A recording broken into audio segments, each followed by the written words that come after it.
I'm okay sacrificing enough dignity for that bag. You said dignity. I don't know why you said that. I said that dignity. There was yes. Are they called Furbies? What are they called? No, Fuzzies? not Furbies. This ain't the 90s. What are they called? Furries. Furries. Furries. He said this ain't the 90s, baby. Because I'm sure if I was a girl and I was if you was a girl, we'd be fucking. I'm just kidding. I'm kidding. I'm kidding. If I was there. Let's do another cheers now. All right, let's get it popping. To being sick. Mm. All right, so we got Cameron Spence, Devon's brother. I've known you since you were a little kid, about 8 years old. Give or take, yeah. One of my favorite stories. I'm just gonna go with that one real quick. I remember when we. Do you remember where I'm going with this? There's a lot of stories. But this one in particular. You gotta pick and choose. You gotta find this one in particular. When I remember you used to like make this little really girly noise when we used to like. I'm gonna take another. I remember Devon was playing I remember Devon playing Final Fantasy VII, and I was wrestling with you, and like every time I'd like do like a fake like a punch or something, you go, oh. I don't remember that. Yes, you did. I don't remember. 100,000%. No, I really don't remember that. I'm sure you did. I mean, you had to be like 8. And I just remember you would always make this like really girly noise. I would like look at Devon be like, oh my no. And I would keep doing it. I'm like, watch. And I can't, you'd be like, oh. Well, you were older. You remember vividly. I know. I can't remember but that. It was hilarious. Because nobody, it was like, you were making like sex noises. You're like, hit you like, oh. I'm like, damn. I'm sure you don't want to remember that one. What's your earliest memory of us? I think the very first memory was when we were at your place, at like your very old house. Like when I lived with my aunts. I think so. It was like you guys had like a forest or some orange trees back there. Yeah, Was it legit orange trees? It wasn't orange trees, but we had some oranges. There was a couple sprouted on the side. And all I remember we had like 5 just, acres of land. Like okay, yeah, it was a long ass. I had horses there. Okay, that may have been the first. Yeah, I think because that was when Sarah came, you came, and then you I think had the hots for one of my aunts. Oh wait, she's your aunt technically? Yeah, she's younger than me. They're like my little sisters. Like we grew up together, but like technically they were my aunts. Did I explicitly say that I had the hots? It came out one way or the other. I don't remember how, but it came from your mouth. That was a couple years I remember ago. which one. I don't remember which one. Yeah, I was like, it was the one whose kid's birthday we went to. Okay, well that was a long time ago, you know. Yeah, obviously. I mean, we're talking maybe 20 plus years. Would it be? Yeah, because because 22 years at least. Younger than 8, maybe. I think Sarah was 5. So where would that put you? 4 years older. Oh, so I was 9. All right. So you were making those noises a little too late in life, brother. A little too late in life to be making those noises. I didn't hit puberty yet. So. All right. One thing I wanted to jump into, because you're the only person that I know personally, besides your other friend, that LARPs. Oh, okay. So if you can just explain what LARPing is. Well, what's it stand for? Live action role playing. Okay. So there's different kinds of LARP. We just kind of lumped it into LARP because it's easier for people to distinguish. So, but it's actually called like foam fighting. Okay. So it's not because you're not really role playing. You're just actually fighting. You sometimes are because people have different names and sometimes people do role play in that sense. But like when you're going to like a typical practice, people aren't really role playing and they're just fighting with swords and shields and just having a good time. So, but I mean, some people can you've seen what's that movie called? Role Model. Yeah, that's the one. Yeah. So people are actually like role playing and they got like spells and quests. Yeah. It's a little, yeah. Is that above you? I'll try anything once. Have you done that one? No, but I've been to a practice that had that sort of. Yeah. And I was like, not feeling it. It's too much. I'm not feeling this. I thought all of it was that. So you see what you do strictly as just like It's just foam fighting. Well, we do dress up too, so that's part of the role playing. Okay. Yeah, but you're not acting like a different character. No, but you could. I mean, there's potential there. Yeah. So you might embellish a little bit, but you're not sitting there like, yeah. So the one that I went to, that's considered a practice. That was definitely practice, yeah. And then what's the real deal when you go to an event where you're actually fighting other people from like a big event or something? They're still them, but they dress up. They have, all their different various type of weapons. You got like javelins, spears and big ass tower shields and different variations of weapons. And then but there's like a whole bunch of like in the events, it could be like a small event or it could be a huge event with like 200 people. Like the event I went at, it was about I'd say 80 to 100, which is a lot.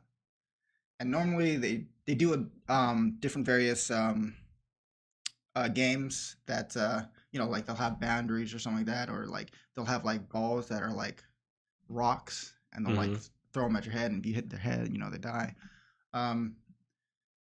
So yeah. Riveting. I had something in my head, and then it just like it disappeared. I got you. It just got plucked out of there. Yeah. Can we talk about that dude, that archer dude that you got? Honestly, probably the best archer I've ever seen in my life. He's really good at it. I might have, now that I said that, probably the only archer I've ever seen in my life. Practices a lot. He was nice with it though. Yeah, he's the main. I want to say he's the main guy in that. He seemed like it. He was like bossing people around, or saying the rules or whatever. But there's other guys, who are in. Go ahead, continue. There's other guys who are in the leadership role as well, so it's not like. But he is, for the most part, dictating, practices and doing all that. Not bad. Because I liked how accurate he was. Because you guys would be blocking with the shield, and he'd be like having to like maneuver and let one rip and hit your foot or something. I'm like, dang, like to do that to when someone's trying to like, because I was thinking if I had that bow, if you were just sitting there like this and not moving, I might not hit you. like if I have 5 tries, I might make 1. The funny thing about that is he's over here like, if you're running towards him and if he misses, he's done. Like at times he can shoot it and then he already has one ready and try to hit you before you get close. You can draw again. We actually did a little thing about that. We did so we had boundaries, and then he would be all the way at the end, and you'd have nothing but a dagger. And so your goal is to try to get to him as fast as possible, dodge his arrows, and then hit him. Yeah. And it was kind of similar to. I remember you told me that story. You showed me a video about was it God? What was it? It wasn't God. It was Witcher. Witcher 2. He does this move. I did that exact move. He told me he did his move. So I'm like at the halfway mark. It launches. I see it. I go. I do a spin move, and I'm after it. Oh. Did how long would you say was the distance to travel? Okay, so a meter is like what, 3 feet? Yeah. 3 feet. It's about 30 is a safe distance. 30 feet. Yeah, so about 10 meters, 10 to 15, give or take. That's not that long. That seems like really. Maybe I'm not giving it enough credit. 10 meters. I'm thinking about it in track perspective. Because 10 meters, I feel like it's very, very short. 30 feet sounds way longer than 10 meters for some reason. Like 30 feet, I'm like, that's pretty good. 10 meters, I'm like, I'd say like a good 40, 50 feet, he'll at least be able to pull 2, maybe 3 arrows. Oh, that's pretty good. So that's a good distance. Now you do the zigzag method. You do like if you're at a farther distance, he's obviously harder. You're obviously harder to hit in a farther distance when you're zigzagging. Mm-hmm. And once you get really close, doesn't matter when you're zigzagging, he can still hit you, and you're going to have a predictable path. So it's probably like if you get really close, it's probably best to like dodge it, like going in a straight line. That's why you got to do the fucking Witcher moves. I didn't come in yet. I said, ugh. Now, when you go to like a big LARP event, I'm sure there's not a lot of girls, but unless it's like a real big one, like a Comic-Con of esque. There is one called. That's what I'm saying though. Like, but like if you're just going to like the 80 to 100 one, the one you went to, yeah, I would say 5%. That's a valid. Yeah. And of that 5%, there's the hottest one. Right? So there's 1% of the hot ones. Is it crazy? Is it like a how much attention are they getting? Is it crazy? Or is it just everything's normal? It's not like that? It's not like nerds are like lining up to talk to the girl. I mean, they are nerds, so they're gonna be shy. I'm not even bothered. Yeah. But it's not even that. The vibe's not even like there. Like obviously they notice that girl's attractive. And like I just figure they're all swarming, like, but like just saying their own shit or whatever. Like, oh yeah. Like we all know the type. We all know what they look like. And she's an elf too. That's my type. It's not like that. People are more courteous and they're not really giving off creepy vibes. Yeah. Now, I don't know if that's the same for the events where they, start drinking and camping out and partying. Yeah. Where's Ragnarok held? What were you saying? I think that's in Pennsylvania. It's definitely up north. Is that a bucket list thing? You want to get there? I would do that. I would definitely do that. I mean, I'd go. I'd go just to watch. Damn, just to watch? I ain't trying to fight, man. I ain't trying to get in there. I feel, and I told you this before. So why do you feel that way? Like, you don't want to participate, do all these sports, but you don't want to participate in something that sounds fun? I'm sure you have fun. I feel like I would too. And here's the real, the honest truth. It just seems so nerdy to me. And like I do a lot of nerdy things. But it just seems so nerdy to me that I would be like two in my head and I'd feel like a goofball. And that is part what I told you before. Like, I remember I was giving you a lot of shit and I was joking with you. But then I told you, I'm like, look, at the end of the day, you and all these people here, that level of like, I don't care. Like I enjoy it. I'm going to do it. That I respect. Because I'm sure I would, but I just couldn't get over that. Like come on. And I got a fucking shit. I just couldn't get over that shit, dude. Everywhere around here. I told you, I'm anime not. Pops. There's levels. There's levels. You're at Endgame. You're at Endgame. That's the Endgame. That's the raid boss. This is nerdy. Yeah, this is nerdy. That's the Mythic Dungeons. Is that what it is? Okay. Animes, gaming. I played World of Warcraft before. I'll play it again if I need to. Fortnite. That's not a good one to say in public. That's not as nerdy because a lot of people tend to play it. A lot of kids play Fortnite though. So I said, yo, I do Call of Duty. That was what I was big in. That sounds older. That sounds. It's a game. This doesn't sound. Yeah, but I mean, in the gaming community, being like 34 years old and saying like, Fortnite was my shit. I mean, I wasn't 34 at the time, but still, I was always older. I was always like one of the older ones that like all my everybody was watching me was like much younger. So it's like, but I enjoyed the game and all that shit. The old man's back on. But it was. Let me watch a stream. No, it just felt. Whatever. Nah. No, I feel that. But with LARPing, it's just like I just couldn't. LARPing's like that's all right. So like foam fighting is I think it's not even just one tier below the full send of like role playing and like having all that. I think it's like maybe 3 tiers below. Like it might not just be within that industry. I would say it's 1 tier, but within like the nerd level. It's couple tiers because I can see foaming. You gotta make a chart. I like that. Yeah. Like it could be the next level could be something completely different, like being like a they're not called Furbies. What are they called? What are the people who dress up? No, that's past it. That's That's more nerdy. Past LARPing. Yes. Are they called Furbies? What are they called? No, Fuzzies. Not Furbies. This ain't the 90s. What are they called? Furries. Furries. He said this ain't the 90s, baby. Get with the times, my boy. Get together, man. That's what I'm saying. Like, there's some other things that are in there that are between that.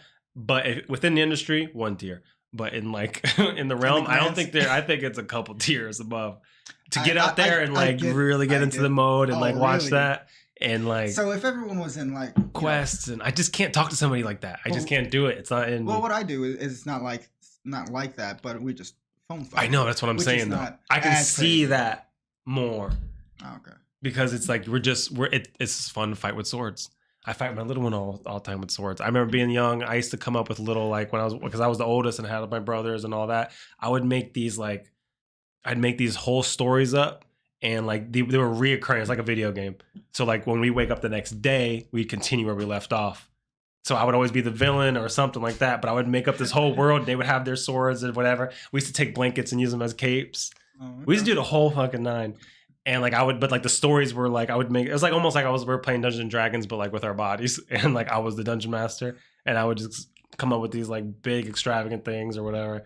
And then like right even to this day, I can name villains that I portrayed, and they would remember. I can just say, "Do you remember Dolph?" They'd be like, "I do remember Dolph." I probably ask them too. Do you remember one of his moves? They're like, "Yeah, I remember one of his moves." Like it wouldn't just be this one thing we just like pretend. Like it would be a continual thing that you like. The next day we'd wake up and continue the story the next day, and I would just like keep going. So I'm cut from that cloth, but like just the so you would dabble in it. You'd stick your toe in there, but you wouldn't. No, I just don't think I will. But not even a toe, but I'm saying I could see it not being like that bad. I put respect on the people who can. But at the same time, like it's also the people. Like if it was like the type of person that does that, you people. No. Like you. So like you're one of the like the ones that are like, all right, we could do that. All right, but like all right, where you went, there was a dude walking around with like a tail or something. He had like a fox situation. He's a furry. He's pretty cool. I'm sure he's cool. Yeah, I'm sure. Okay. What I'm saying is from the outside looking in, I'm like, I just can't. I can't communicate with you about like I just not communicate with you. I'm saying that was the wrong way to say it. I just can't like it doesn't make me want to like I'm like this. Okay, so if this makes a stereotype like confirmed in my head. Amplified. I'm like, and it's that's what I don't want to look like. That's what I don't want to be. So if people were similar like you, like they have a similar background and they were just like, oh yeah, man, I love this kind of stuff. Or it's like, hey, you guys want to go foam fight? Like that. It's like, we're just sitting, hey, do you guys want to go grab some like foam swords and go outside and like fight? I'm like, yeah, that'll be fun. So but they would go to an event and then go to practice with a bunch of like, I don't know, just the people. They're just different type. I think it's a lot of. Well, how do you feel about like not costumes, but like you know, cosplay? Cosplay. I mean, I don't think that's that bad. Isn't that that's not similar in a sense? Not necessarily exactly. I guess because I'm into. Look, there's a lot of the same people in both. The same type of people. Oh, we know. Yeah, we know. But there's like also not. There's also like, how do you say it? Just more, you're just your normal person who's just into like anime and want to dress and like I will dress up and whatever, and they're not like. You're concerned about the extremities, the people who are out there. Is that what you're trying to say? It's like all right, so like I think when you get into LARPing, a lot of them are social outcasts. I don't think they were the popular kid in school. I don't think there's very few. Really? What would you say? How many popular kids have you seen? I'm joking. Were you being okay? I was. But that's my point. And I'm not saying I need to be around the popular kids in school. I'm just saying they're like the other extreme at the end. They were social outcasts. Not even like just the normal population of school. They were social outcasts. But there's something that comes in with that. There's like a way they talk. There's a way of like people who didn't like develop certain like, I don't know, like social skills or something like that. So and I'm not saying you need to do that to have that. Mm-hmm. I'm just saying that brings in a lot of them because now they have a community. They have an outcast kind of community that's not like, you know, part of the, I don't want to say the norm or whatever. Just like, you know, like a fringe group. I don't know. You know how to say it? Say it. I don't know how to say it. The freaks. No. I'm kidding. Okay, Jesus. But that's probably why I like it. People are like outcasts and they're unique. Were you an outcast? Mm-hmm. I was a mixture. I can go into a lot of different various social groups and blend in well. But I adhere to more of the outcasts. I guess you could say I sympathize more with them. Okay. So those are your people. Mm-hmm. And I'm not saying they're like they can't be mine. Like the nerd, like straight nerds, like especially like gaming nerds. I vibe with them. For You sure. vibe with them? Oh yeah. The ones who play 18 hours a day. I did. Straight. I used to. I grew up. I always played games my whole life. I get it. As somebody said, I played 10 hours of games yesterday. I'm like, all right, you had a gaming day. Like I've been there. What's the longest? I fell asleep on a stream before. What's the longest you've gamed? Like straight? I don't know. I never quantified, but like Mine was straight without like a break. without. Well, You sometimes you gotta eat. I'm not you doing gotta doo-doo breaks. I'm talking about. Yeah, all right. Sometimes About, you like- gotta make some food real quick. Yeah. Oh, I don't know how to how often how long is an old person awake till? I did 3 days when Elden Ring came out. 3 straight days. Well, you had to sleep. I didn't sleep. I'm talking straight. Really? Legit. Jesus Christ. Yeah. Did not sleep. Last day or so. Fucking bloodshot veins crested in your eyes. I took caffeine. I'm pills. having fun. Well, I took caffeine pills, and like You took caffeine pills for this gaming experience? yeah, when it came out, I was like, hell yeah, I want to play Elden Ring, and I had Jesus vacation. I was like, all right. And the day after those 3 days, I slept for a whole day, 24 hours. It was. Your body was a mess as it's begging for sleep. Like, bro, put us down, Well, bro. you reach like a point where it's like you're awake regardless. You know your body's tired, but you're just gonna be awake even if you try to go to sleep. Mm-hmm. And that's the way I kind of felt. Some people do 24-hour streams. I could do that. Definitely do that. Easy. I mean, apparently. He's like Obviously. lightweight, bro. Like lightweight. I did That's just 3 another hours. Tuesday for me. Caffeine pills, a good game I want to play, done. We're out here. Mm-hmm. I've done that. Sometimes. One time I fell asleep on stream. I think it was twice. I think I fell asleep on stream twice. One time I fell asleep, both alcohol related. I didn't sober fall asleep. There's others? I There's other ways to do that. I hate doing that sober. I remember I was gaming, streaming, talking to my peeps, and then I passed out.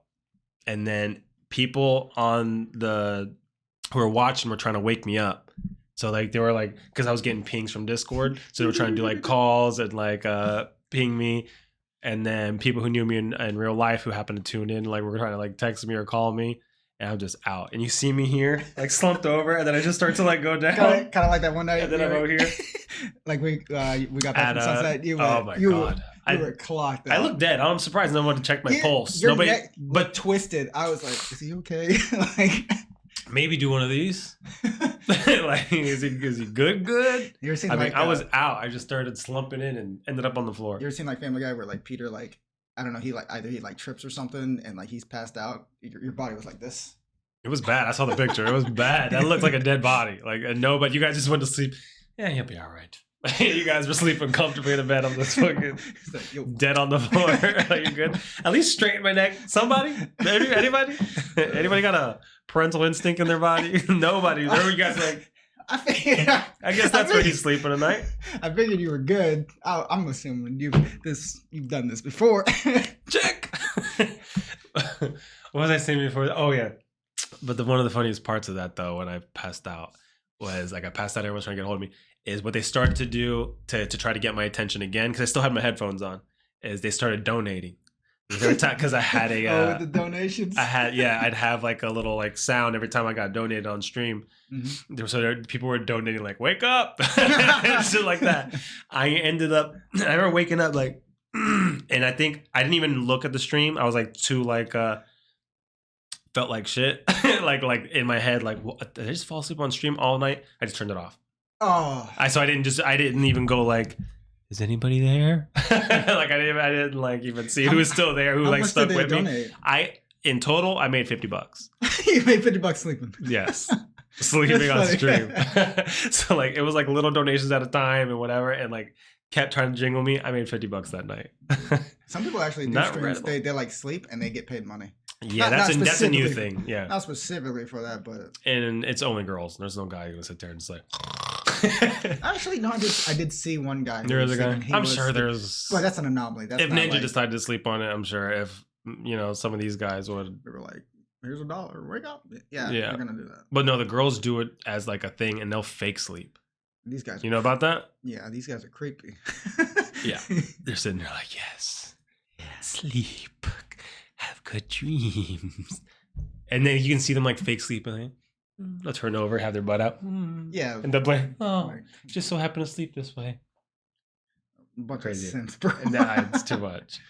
And I don't even know about it until I see, like, I go on Twitch and then you'll see them. I'll click them because I'm like, what's happening right now? Because they'll say sleeping or like whatever. I don't know what the titles are, but then you're like, you just sleeping? And I'm like, read the chat because that's always interesting. And like, there's no interaction. I'm like, she's clearly faking it. I look more at the chat than I do this whole stream. I mean, then you had the tub situation. Remember that? They would bring a tub. Sometimes they'll go to like if they had a jacuzzi or something, they'll do that. But they would put like sometimes they'd put it in their room, in their streaming room, take a little like kid pool bath thing, whatever, and they would fill water in it and just sit in their room inside the tub in like a bathing suit and like do a stream and talk to people while they're in there. Like I can understand that. I mean, but it's just like I feel like it's weird. It's weird. Yeah, it's weird. But I can understand why the streamer's doing that. Yeah, no, I get it. The audience, but it's just weird. Like to be like to pull a tub in your room, sit there, do it for stream. I mean, if you're getting paid for it, if I was I'd be in a speedo if I got paid like that. If you were a girl and you were getting paid a lot of money, I don't know. I mean, there's some point where you draw the line, but I don't hate on people for them. He said, no, I do it all, my boy. I'm erasing that line. He said, what? He said, what line? He said, 50K? Oh, I'm hopping over that. Oh, 50K, I might do a little something. Boom. Mm-hmm. But there's still like a line for you personally. Not everyone's gonna do something like that. Oh yeah, I don't hate on people who do it. It's just weird to me. I can see it as weird. I'm like, that's a weird thing to like come home, pull up a tub and get your bathing suit for whatever and talk. To me, that's weird. But OnlyFans do some crazy stuff. You know, do you subscribe to anybody on OnlyFans? Subscribe to who? Anybody on OnlyFans? No, I do not. Have you ever looked anybody up on OnlyFans? Yeah, just to see if they had an OnlyFans. Not like I never actually delved into it. Like I'm not really. Me neither. I just find it dumb. I don't even know. Like if you showed me a blank template without like maybe like I don't know to take off all the words, I wouldn't know what OnlyFans website looks like. I don't think I've ever actually even like seen it. I've only seen it just to see like I wonder what this person looks like on an OnlyFans. Like what did they post? You know, just like an honest curiosity, for some reason it's always honest private. Curiosity. Well, it's always private, so I assume it's private anyway. There's this hot girl. Let's just see what she. No. Maybe it's riveting. I don't know. No, they're posting on like whether it be Snapchat or Facebook or Instagram. I'm like, okay, let me just look to see what it's about. But I'm not I think people who subscribe to OnlyFans are simps. Yeah, change my mind. there's change my mind. I can't. Never, I can't. There's free stuff out there, you know, and you can interact with girls for free. Yeah. So I just don't see the. I guess it's for guys like that who don't have any LARPers. Oh wow, that's a little jab right there. Wow. Okay. I'm good. But what was I gonna say? There was something you said. Oh, one hustle I cannot hate on, no matter who it is the OnlyFans feet hustle. Because like, who recognizes your fucking feet? Like, girl, they make some make bang. I 100% agree. I do not. I wouldn't feel weird if my girl was doing it. I wouldn't feel weird if I did it. Your feet. It's not like anyone's gonna recognize you either. Like no one's gonna walk around like, hold the fuck. Is that you? I know that mode somewhere. No, which I've always had like it. OnlyFans is always controversial. Which I've always wondered like, how would you feel about if like your girl did OnlyFans or if someone else like you don't agree whatsoever, right? I'm not the type of guy that can handle it. I probably couldn't either. I probably. I don't think that it's. I'm not saying anything like. Nothing derogatory. Nothing like against people who do OnlyFans. But for me, nah. I would. Not feeling it. It also depends. Throw your feet on all day. Let's make some money. I'll help you. What if they don't do any nudes or they just do, sexually explicit No, none whatsoever. I mean, that's less so. I'd rather steer away from that. People are gonna know you. The temptation. No. The DMs are open. Then if you get popular, then you have like celebrity DMs coming into you. I don't need that kind of temptation going your way. So how do you feel if guys have girls that do OnlyFans and they're comfortable with it? Oh, I mean, that's them. If they're comfortable and everything's working out and whatever, I don't care. It's not for me. So if a girl, like if somebody I was close to, like let's say you had your girl was doing, it's like, yo, my girl's you're talking to doing. me? Like, yeah, I got some feet pics. No, let me see. Let me get them exclusives. No, but if you were explaining something to me and like told me that you had like your girl was doing it, I would probably be like, yo, what do you do? Like, you're okay with that? I'd probably give you shit in that way and like try to be like, yo, I don't know if you want to be in that world. But like for the person I don't know or I'm not close with, do I give a shit? No. I'm like, all right, if it's working, it's working. But for you, I just feel like since I feel a certain type of way, I'd at least question and be like, yo, are you aware that maybe this X, Y, and Z? I just feel, what if I was a girl and I did the OnlyFans? Because I'm sure if I was a girl and I was if you was a girl, we'd be fucking. I'm just kidding. I'm kidding. If I was if I was on OnlyFans and I was a girl, and I'm making bank, man. I forgot everything. I'm gonna remember that. What'd you say? I forgot everything you said. I'm gonna wear a rig one day. Please don't. If you said if you were a girl and you were doing OnlyFans, what would I say to you? Is that kind of what you're saying? No. If I was a girl. And I'd probably be doing OnlyFans if I was gonna get a lot of money. If I was a girl, so I'm a guy. All right, so what if you could? But what if you could make it as a guy too? Some guys do. All right, how about this? Would you do gay OnlyFans? No, I would not. No question. A lot of money though. Why would you? There's a lot of money. Not like you. No. Real quick.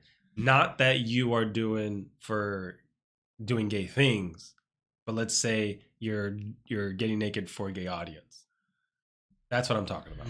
Not what you get gay for it. Would now, you is there provide? Is there a guaranteed cash flow like 100%? Let's say I'm making 100K. No, let's say you got to build it up from scratch. Work. So if you have guaranteed cash flow, let's say there's like a prominent, I don't know, celebrity that's like, yo, check, I'm gonna endorse you, brother. Just go over there. Once I post on my Instagram that you got one, you're gonna get at least whatever. At the same time, I have to consider like future relationship prospects. It's like, how are they gonna feel if I have an OnlyFans? Is it the same level? But like if you're not gay and you're not into any of them, but then again, you're still gonna get girls, right? You don't get exclusive only gay guys unless you're, you know what I mean? No, but like unless you're doing gay content. Would a girl feel any different if I had an OnlyFans? Same way I feel about if a girl had an OnlyFans. Probably depend on the girl. But yeah, that would probably limit you. But then you might have more options to choose from if you got big enough. That is so you can find the person who doesn't care. It's the pros and cons of that situation, which is like more money, but kind of devaluing myself. I'll say very devaluing. Losing a little dignity. Yeah, but I think I'm okay sacrificing enough dignity for that bag. You said dignity. I don't know why you said that. I said that dignity. There was not a K in there. I heard something. There was not a K in there. There was the beginning. There was the workings of one. I'm okay with sacrificing my dignity. You got dick on your mind. You should have. No. Now, if people were interested in your feet, let me see your feet. Why do you want to see my feet, bro?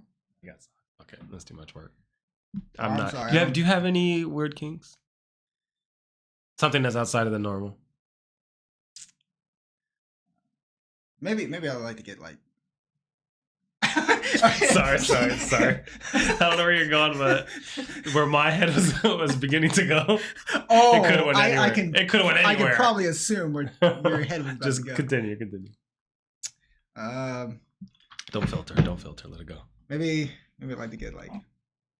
sorry. Well, I like a little. I like when people go right up in the. No, maybe like I don't know 100%. Sorry. Just ignore my laugh. Just keep going. Just let it go. I don't know if I 100% like it, but Maybe. I can't. Sorry. Okay, pain for example. Maybe Okay. maybe I like to get a little pain going. You know what I'm saying? Okay. Hey, Go ahead. God. So why do I what don't, makes you I think don't know that? 100%. I don't know. If But I like to where get why whipped do or, you like, why do you think that? You know what I mean? Because there's what is it just purely like thought in your head, or was there an experience that was like a little bit of that and I kind of liked it? Was it one of those? Not really. I think I like the intensity. I like the mainly the intensity. Like the pain of it makes me feel more alive in a sense. No. Oh my God. I'm trying. So what makes me really hard? Jeez. Well, I haven't truly delved into that, but Yeah. you know, maybe I do like getting whipped. Maybe I do like someone hitting me. So you think that that's a strong possibility? You just don't know, but you Yeah, think it's a I don't know. strong possibility that you could be into. What is it like? Is it just bond? Is it a bondage thing, or is it what's that thing? It's not bondage. What's that thing? Yeah, not bondage, but what's that thing that's called? They have different acronyms for them. It's like BDSM. What's that? Well, bondage. So BDSM is bondage. I think that's the whole maybe not the whole entirety of it, but I know it's in reference to bondage. Bondage, dominatrix. I'm just going off the. I don't even know if this is a thing. Submissiveness. What's I got What's M? BDSM. Motivation. Definitely. I'm just gonna look it up really quick. BDSM. Isn't there more different terms like that though in that same world? Isn't it like BDSM and I like this, I like that. Bondage, indiscipline, domination, and submission. Sadism. Indiscipline? What? Bondage and discipline, domination and submission. BDD. I thought it was BDSM. It's BDSM. I think they're putting more words, but submission, sadism, and masochism. Now, I like masochism. Well, that's what you're describing, right? That's the pain aspect of it, right? Isn't that what masochism is? Right. But I don't want complete masochism. You know what I mean? But if somebody took a whip to you and I might get a little chub, you know. Oh. All right. Like I'm not here to judge. I asked the question. I just wouldn't want them to just be like giving me pain the entire time. It's like, okay, where's all right, brother? Not brother. Like, sorry. Sorry. Like, I feel like anybody who's whipping, I'm thinking there's a dude doing it. No, this ain't the 1600s. Come on, man. No, I there's got to be some sexual gratification, you know, following suit. You know, I get some pain, I get some sex, you know. All right, everyone's different. Maybe that's I don't know 100% if that's really my kink, but I think it would be. You got some kinks? I don't, honestly. You don't have any? Being honest, that's why I brought it up, because I don't have anything weird. Like if I had to, I think that I don't have anything weird that I do that's like untraditional. I'm being honest. So you were just locked eyes, missionary the entire time. I'm just saying I love you. You're a good Christian. I'm a good Christian boy. No, I just don't have any like. See, you did it again. Why did you do that? We're live still. Okay. Yeah, no, I don't have anything that's like that's outside of the norm, or that I'm like into that like that everybody else is into. I don't have anything. I felt the same way like for a long time, and it's like I kind of. But what was the experience? That's what I'm saying. That's what I was asking earlier. What's the experience that you had that led you to even get into the realm of saying I might be into it? Because you don't like, right? I think it's because a lot of things I enjoy tend to be a little tougher. So this is just straight theory. This has never been put in practice. You never felt a little pain. I'm like, I liked it in this way. I'd say like, if I was, this could be weird. I should probably let you finish your sentence. No, go ahead. This could be weird. Did you ever feel pain and then that was unrelevant to any sexual arousal, and then you gain sexual arousal from the pain? What do you mean? Because you were saying you can see that as like a possible kink, but you don't have any direct experience in that world, but you can see it as a possible one, right? So like I'm saying, like, was there something that was irrelevant to sex? Like say you just took on some pain in some certain time and Yeah, you're like, so- that kind of so gave me here's something, my- even though this is not a sexual So here's my thing about it. interaction. Like I enjoy things that are physical, and I enjoy the pain that follows suit, like during it and after it. So I'm like, okay, maybe there's a correlation between, sexual gratification and me liking that. So that's literally where you get this from? Because to me, it's different. Like I enjoy the pain too. I mean, track, working out hard, that pain is telling me something, and I enjoy it. I enjoy that I push myself, like that makes me feel good.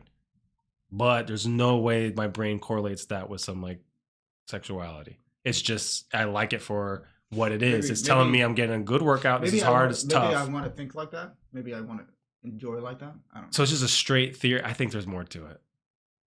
Well, Because there's no way that like I don't think anybody normally would associate those two things. I think I'm not normal. what I'm saying is that's what you're implying. I don't know. Maybe I didn't work. In a normal setting, if something happens to you, it's something like that when you're feeling just like pain from like whatever, like you enjoy. All right, so you enjoy pain, but like you from like a workout session, right? Like if somebody like if you get, Of course. if you walk, if you stub your toe, you're not like I enjoy that.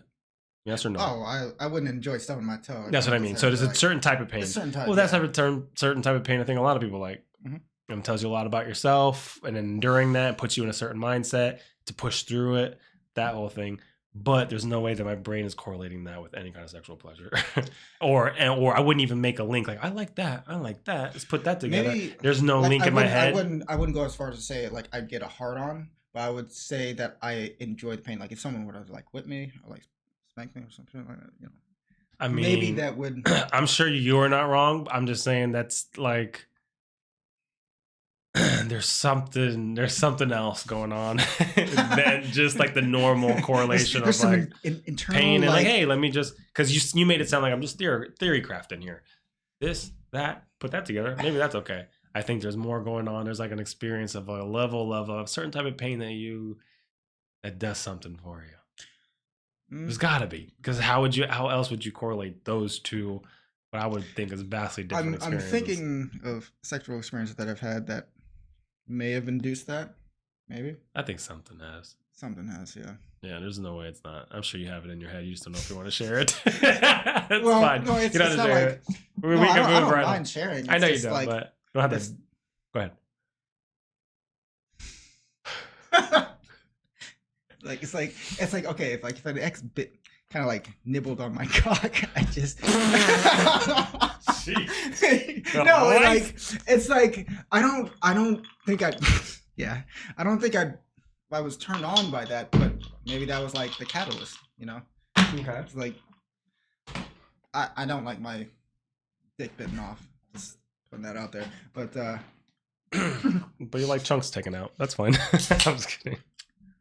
or I don't know, where like they were aggressive or like they were refusing in a jokingly manner, obviously, maybe that was like more of a turn on. Or like a girl scratches your back or something, like Those are. maybe Oh, okay. Okay. All right. like yeah, or if like they start biting your neck. You're looking at me weird. Like, I was just like, thinking, that's like, crazy. that's one of those things I just don't. I just don't want to let that happen. I'm like, yo, chill, bro. Is that how you do it? Chill, bro. Hey, bro, chill, bro. What you trying to do? Take a chunk out of me? No. or like if a girl nibbles on your ear, like they like, well, not whisper, but I mean that's a turn on. If they whisper in your ear. Maybe that's just me. No, yeah. To me, that's standard. Standard. Standard. Whispering in your ear, saying something That's not crazy. always standard. It's not standard, but it's not that far. It's not that big a deviation from the norm. You're right. Yeah. So Taking a chunk out of your that one. Getting whipped. I've never been whipped. But you want to. You do. I've been handcuffed. That's Other one. That's things? one of my no-nos. You ain't handcuffing. You ain't handcuffing. Look, if yeah, you I want to feel get the same way, handcuffed, do your thing. Like, you I ain't putting no was- fucking handcuff on me, my girl. Like I was with someone. I trusted him enough to handcuff me, Granted, I don't really like handcuffs either. I don't like to be limited. But Yeah. I'll bust out of them bitches. I was limited. All right, you ready to steer this bitch another way? We're gonna go. This is not a good segue. That's not a good. I don't know how to segue out of that one.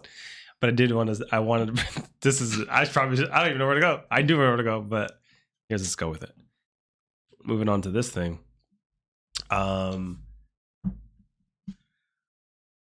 Damn, do I ask you who the strongest anime character is right now? Or do I just say, does Goku beat One Punch Man? Or does One Punch Man beat Goku? The one who has the biggest plot armor. I mean, I know you want to look for a different answer, but... Plot armor? Well, the one... I mean, would One Punch Man beat Goku? I'm leaning... Because he's a parody on anime. He's a parody. Yeah. I mean... But, like... I don't think there's a right I didn't watch answer. the full season, but Goku's just such a beast. And I see it. Some people always say like, "There's nobody gonna beat Goku," and that's my gut instinct. But then there's other people who say, "Oh, you don't think this person? You must not watch anime." Blah blah blah. I'm like, but like, who would beat Goku? It could be from a different perspective that you can have an infinity versus an infinity. Like, there's no right answer to that. You know what I mean? Like. Yeah, but like at least you can get it. You could probably still get a top 5.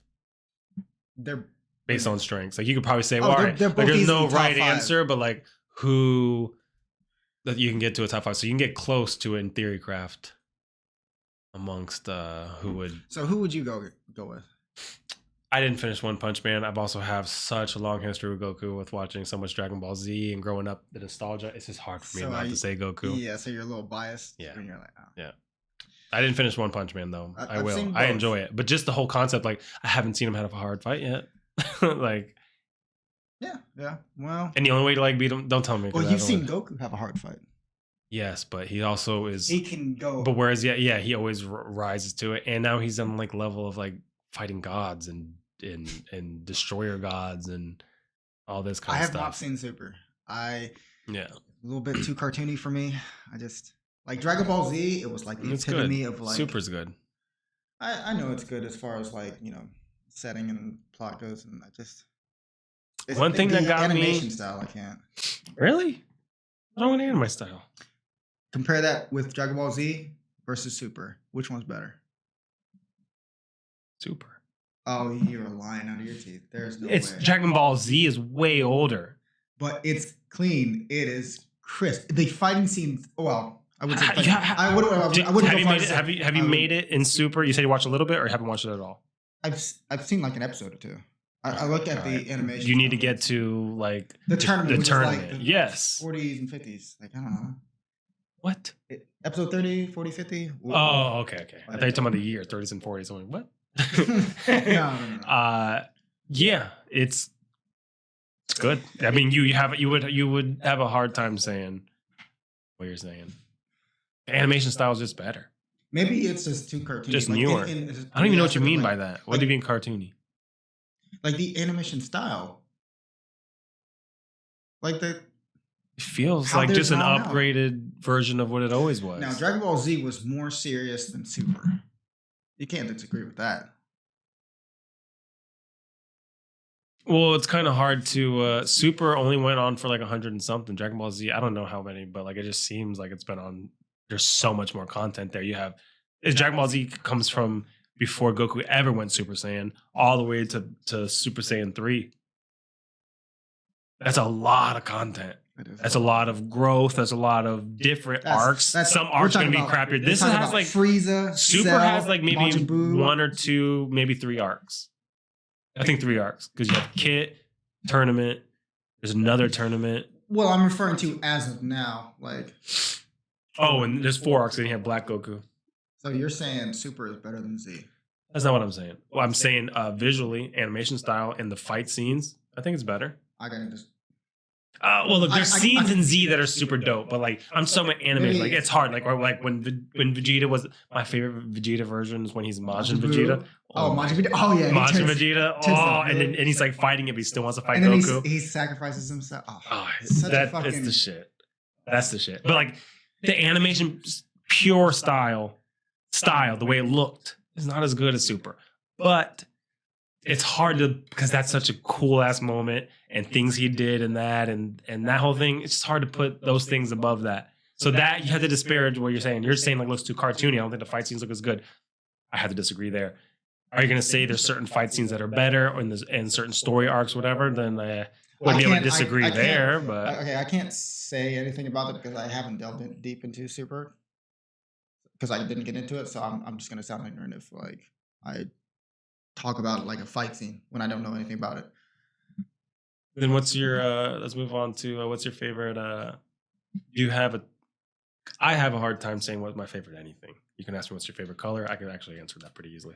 But if you ask me a favorite, whatever, what's your favorite anime top 3? Because I can't just say one, but I can give you like a top 5. I can give like top 5 for sure.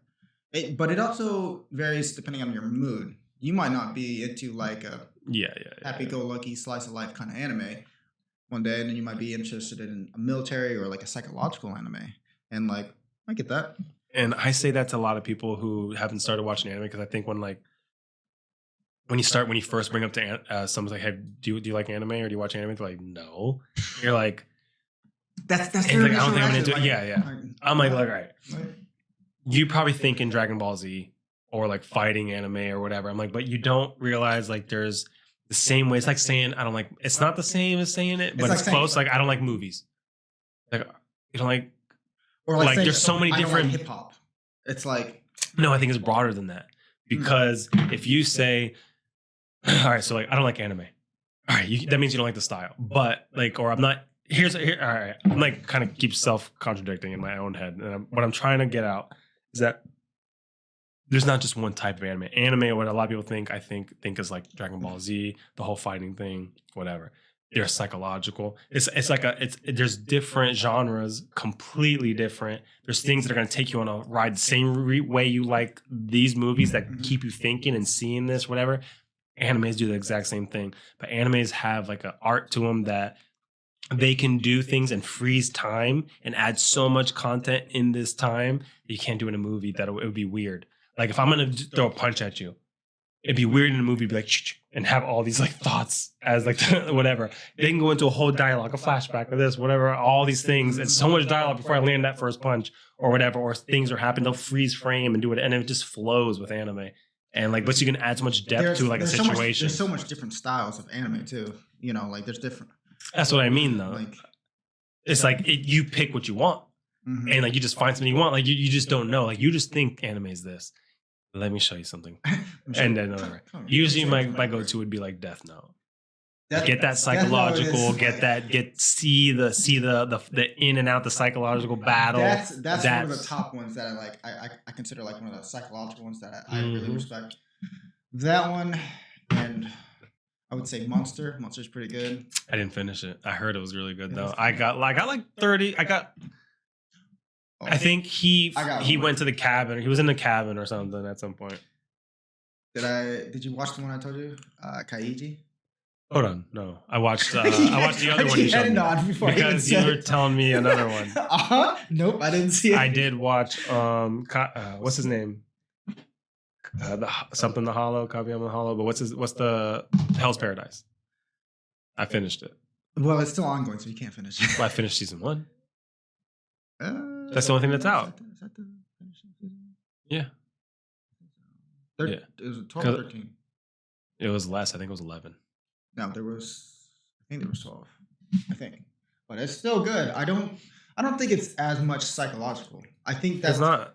That's what would you call that kind of anime? I don't I would say it's on the realms of like it's just a lot darker. It's like a dark Hunter x Hunter. Adventure. But it's like, yeah. Implementing adventure. I would say Hunter x Hunter, but darker. That's fair. It's a fair assumption. Similarly related. A lot of similarities, but I'm sure there's another anime that's close to that. What do you mean to like Death Note? Psychological? What were we talking about? Close to what? Oh, closer to. Close to Hell's Paradise. Oh, okay. What is there another anime closely related to like Death Note? I like. Never mind. That's not going to be close. No, I'm sure there is, but I've been looking. That's what I want. I want something that keeps me like, what? I'm sure there's a bunch. I scroll through I try to all the time. Yeah, I do too. I try to find one that grabs me. But like, you know what's funny is like, when I was like early on, before I watched Death Note kept popping up as like a really high rated anime over and over. And I would read the description of something like guy finds book and names he puts in, he can kill or something like that. And just like, all right. And like, it sounds cool even when I'm saying it, but like at the time when you have no context, it's just like, it wasn't grabbing me. I just kept moving. I kept moving on from Death Note over and over. I kept reading it, but it just wasn't grabbing. I knew it was good because of how highly rated it was. So at this time, you knew it was on like TV, right? TV? I never saw that. Death Note was on TV. It was on Adult Swim. I didn't watch. This is way after that. I didn't get. So I watched Dragon Ball Z. That's probably about it. I wasn't into anime until like after college. I was like 27. Damn. Until I got into anime. I was into it like at a young age. I wasn't. I knew I was into it. I skipped all that shit. There was a lot of because I didn't even know Dragon Ball Z was considered an anime. I thought it was a cartoon. Damn. I didn't know that was an anime. I just thought it was a cartoon. I didn't know what an anime really was. I just saw, I would see little like a lot of Adult Swim. I didn't know. A lot of Adult Swim had a lot of really good animes that are like top shelf. Like I didn't know Sailor Moon was a anime.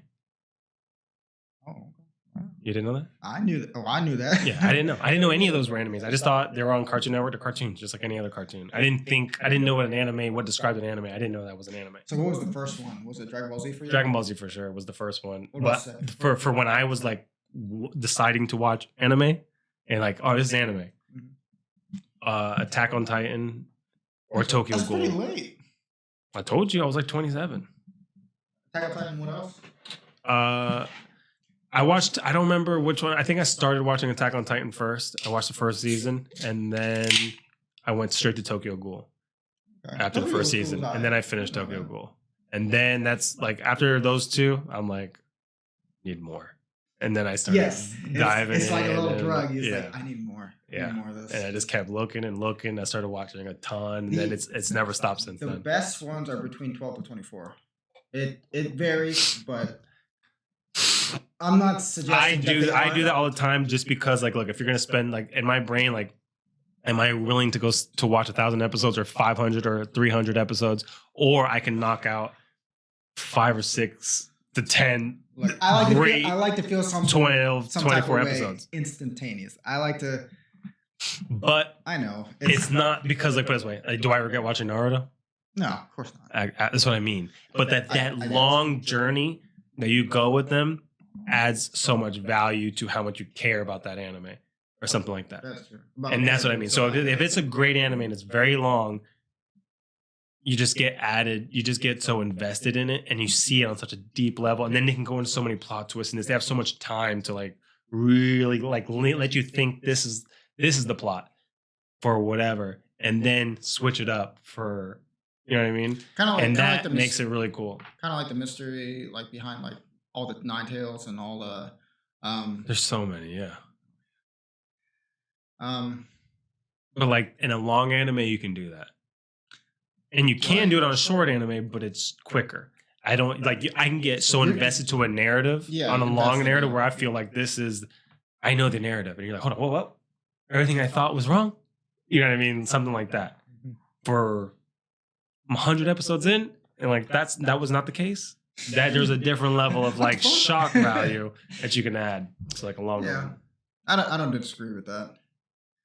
But it is hard to get into those animes that have like 1,000 episodes. Like it is One Piece. Yeah, I really want to get into One Piece. I keep talking to people who want me to get into One Piece, and it's like,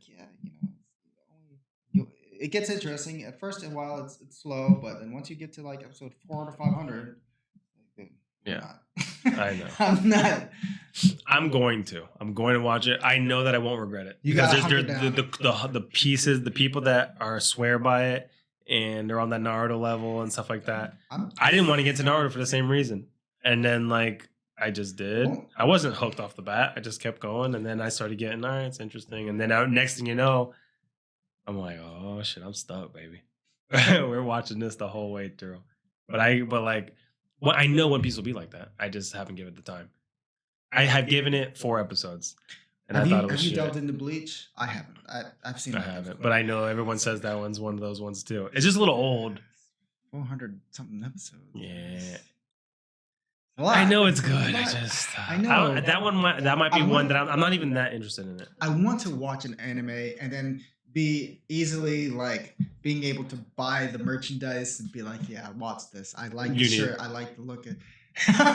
I'm telling you, finish it. And you've already done a bunch. Enough. Yeah, I know enough. About you need to get into Shippuden. You didn't even know Shippuden existed. I was on episode 200 something. I know. That's what I'm telling you. You remember we already had this conversation. That's Naruto. I was on Shippuden. I was on Shippuden, episode 270 something. I think 75. Oh. So I know. Well, then why not finish it? You have 200 something more. Just. You already went through 500. If you go through 500 episodes of something, if you go through 500 of something, you have 200 left. Finish the damn anime at that point. It's so much better and so much. I got other animes I've been watching and I've been dying to watch, like Jujutsu Kaisen. I've been watching it. It's pretty good. It's been slowing down slightly, but initially it was still good. The premise of it, like the plot. I'm like on 11 or 12. I like it, but I wasn't like, I'm not like where I need to watch it, where I'm like super hooked. It, like the episodes went like this, and then it gradually kind of went down on that, like episode 9, 10, 11, and I'm like I'm at there when they had to do this class, and they had like class against class, but then like I'm on the same. Some people were like, yeah, that's where I was at. But there was one guy who, I felt like I was the main character, but at the same time, this guy, what was it called, Toto. Hold on. Is that the guy with the headband or whatever? No, he's the big dude. The guy he had to fight. He asks you, "What kind of girls are you into?" Yeah. Oh, what do you like? Man. He's like, "You what?" Like I'm into tall girls with big asses. I'm like, okay, I'm him. I'm like, hold on, brother, that's me. I see him in there. You can get as deep as religion, spirituality. Where you at? I bet Devon was uncomfortable when he was. We didn't get into that. But he's not uncomfortable. He's not uncomfortable with that. He's not uncomfortable with religion. The last time we talked, he was uncomfortable in explaining what his stance was on it, and like how, and like we were both talking. I remember because we were at the park and like Boxcar, I think it was called. Yeah, we were talking about it, and he didn't want to like chime in on it. Like if it goes, regardless of. I've had a lot of conversations with him about it. That's why I don't think he is. But like I think where he comes from is he's like. He doesn't want to. He doesn't offer. He doesn't. Not offer. No. He doesn't. He doesn't want to argue whether it be for or against his views. He just doesn't want to. Because he knows that like it's gonna get challenged every step of the way, and then he's gonna have to have supportive ideas of why he thinks this way, and he's not. He's like, let me just stay clear of just getting into all this because I have to challenge it. No, because there's times where I don't think he shies away if he's in the mood. He just probably wasn't in the mood. I get that. Because like there's times where you'll get into it, but he probably just wasn't in the mood because he knows what it entails. If he starts to say something, he knows I'm gonna be like, well, what about that? And he'll be like, it's kind of like defend it and all that. It's kind of like an open-ended question, and it just like never ends. You guys go back and forth the entire time. But then here's the thing with that is it's almost like are you familiar with the Socratic method? Sounds familiar. You'll have to explain it. Do you know who Socrates is? All right, so and like this is just me in my own head, and this is bullshit. You don't need to really know, but like just so people know that I know, is that it's very disputed whether it was Socrates who came up with these things or it was Plato, because Socrates never wrote his own shit. He didn't do whatever, so it's more like contemporary pieces. And Plato was a student of his, and Plato a lot of the things we know about Socrates, just some other people too. But most of it, like the Socratic method and things like that, is from Plato, because he had something called like the dialogues, where he would have these people like just conversing with each other, and it was a lot of Socrates. Socrates was the person. So were these real accounts? Were they not accounts? Some people think that the real Socrates is shown in the early accounts of Plato, because then there becomes a difference in the Socrates person and the way he talks to people and like his views on certain things later, and that might be the actual Plato's ideas. So like it gets a little weird there. It's not that important, but like it's not just that it was definitely Socrates. But anyway, let's just go for the sake of argument. Like in a skewed history. It's just we just don't know. They have to take the pieces of what was said. We don't have any things directly from Socrates. Plato was writing in a time where maybe because Socrates was put to death. I did not know that. Yeah, Socrates was put to death because, what I understand, there was just before him, there was a bunch of tyrants that were like ruling, and when that reign was over and like a new class or whatever was in charge, then they blamed a lot of Socrates' teachings because they were looking for something. Like, what was that bullshit we just went through? And they're like, oh, this way of thinking and all this whole philosophy, hey, whatever. You can't make people think like that. Okay. And they decide, and they put him, and they were whatever, and they ended up executing him. Now that was a realistic outcome. Did Plato? Was Plato using Socrates, the name, to mask his own ideas? So, like, this is not my ideas. I'm not saying that. I'm just saying Socrates said that. I'm just putting out this work. So you know what I mean? So a way to like take a step back and like say what I'm thinking and the way I view things and whatever, but use the name Socrates. So you might think there's some information about Socrates that Plato was using. So the information is the same thing. They call it Socratic method, whatever, and this idea. Now, was it actual Socrates or was it Plato? That's kind of the argument. Well, what do you or is it a mix of both? What do you mean by Socrates method? All right, so the Socratic method is a way of like, damn, I'm not gonna like the adults just winging it, but it's like a line of like it's not quite, it's like getting down to the root. See, why does it do that? We're still good, right? Yeah, we're chilling. How long are we in? An hour and 12. Heard. So the Socratic method deals with, it's a lot of things that like what you do. You kind of do it too. It's a way of thinking, or like a way of questioning, and like, all right, and you can do that internally, or you can do it with somebody else. So you're trying to find the root of something, find the root of a truth. So let's say that we're talking. A lot. Yeah, I know you do. That's what I'm saying. That's why I said you do that. But it's when like, when we're talking, you're like, all right, so you're defining this as that. And then, all right, so if you define this as that, let's find how this can fall apart. This whole concept that you have, how can this fall apart? And we find ways. All right, so if you agree on this, would you say this is that? No, I wouldn't say that. Well, then that means that can't be right, because if you said that was right, then why is this not right? So now we got to back up a little bit. And now we have like, all right, so then maybe your premise is wrong. We got to back up a little further. So maybe that's not the case. Well, what I'm trying to find is a concrete foundation of like something that's irrefutable that you can't like disagree with, and then we go from there. That's my premise. But the idea of backing up, you would use something that would be like the Socratic method. And you can do that internally with yourself. You have an idea, a thought, a belief. And a lot of times, sometimes you just hold on to these ideas and you don't even know the foundation of them. You don't until you start questioning it. But if you do question it, you start to look like, all right, where am I wrong here? Where am I possibly wrong here? And then you start thinking of all the other things. All right, well, then that validates, well, then how, and then you have to get to the root. All right, well, why did I believe this? I believed it because of this. Well, maybe that's wrong. If that's wrong, I got to back up further. Why did I get to here? And then you keep backing up until you can like get to it. And apparently in like that world, if you do a good enough questioning and good enough whatever, it almost comes to the fact like the answer is nothing. And it gets weird because you can always back up to a point where maybe like, what do you know? That kind of like brings me on like the idea that facts aren't always facts.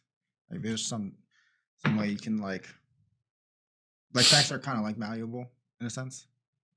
Depending. Yeah, I mean, So it'd be hard to say like 1 + 1, right? Yeah, That's what I mean. yeah.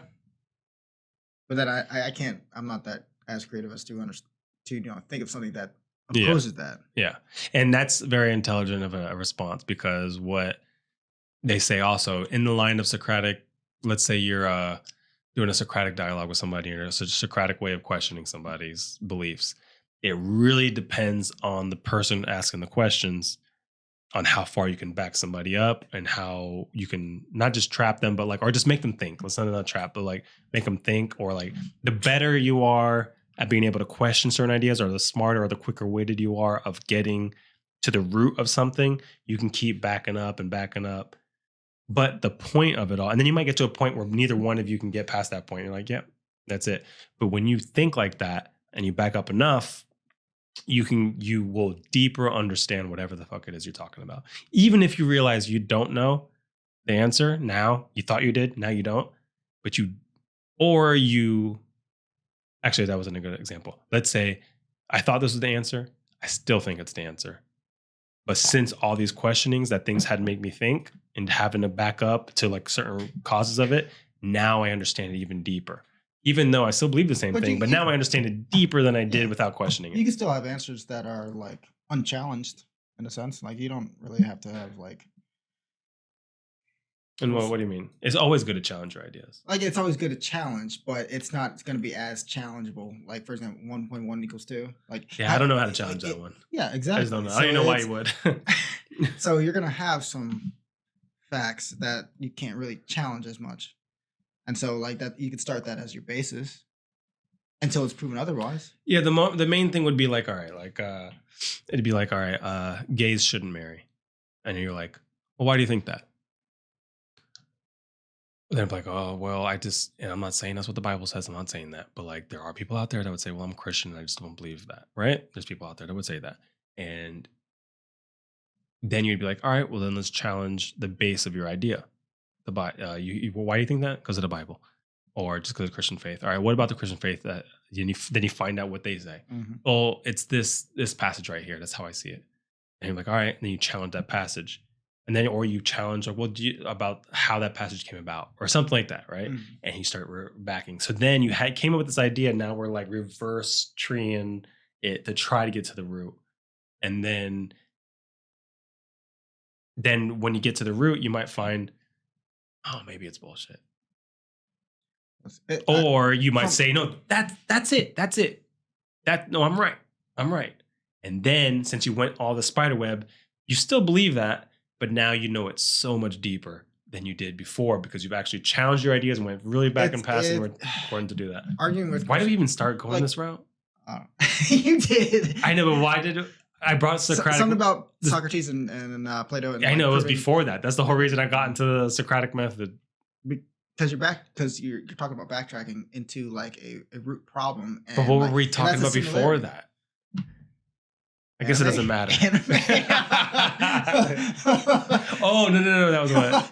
It was religion. I think I brought up from anime to Socrates to like religion or something. I brought up religion. Okay. Well, eventually, at some point in a conversation, you're going to fall into religion. I don't know how, but it just somehow happened. No, not you. I'm just saying in general. Somehow religion falls into play with like everything. It's like ridiculous. I don't feel that. For me personally, it's hard to argue with someone who is religious because their beliefs and viewpoints are so skewed. That's what I think. Mm-hmm. Like I just can't necessarily argue with them, and it's hard to change their perception on it because that's how they were raised or how they see the world, and they're stubborn. They're not going to change their viewpoint on it. So I think my knee jerk reaction is that you find it hard because you don't know enough about their religion to be able to conversate with them about it. That brings me to I think I talked to you about it. There's a famous priest who became an atheist, and that's how they made like a podcast or something arguing against debating against callers who call in and like try to debate Oh, I thought you were talking about C.S. Lewis, but he wouldn't have been podcast time. No, it's like a bald guy with like a little beard. I forget his name, but he's very intelligent, and he transitioned from being a priest to an atheist, and so he knows his stuff, Mm-hmm. and so it's hard to. I watch his podcast. It's hard to like distinguish. Yeah. You know. And then but like for a lot of those, they are the other people who were atheists turned Christian. Mm. And I don't often see that. It's there. Maybe you just don't look. Maybe because I don't look. You don't look. You're not looking for that. You're looking for the other. But do you think they're people who believe religiously? Do you think they're more gullible, more susceptible into believing that?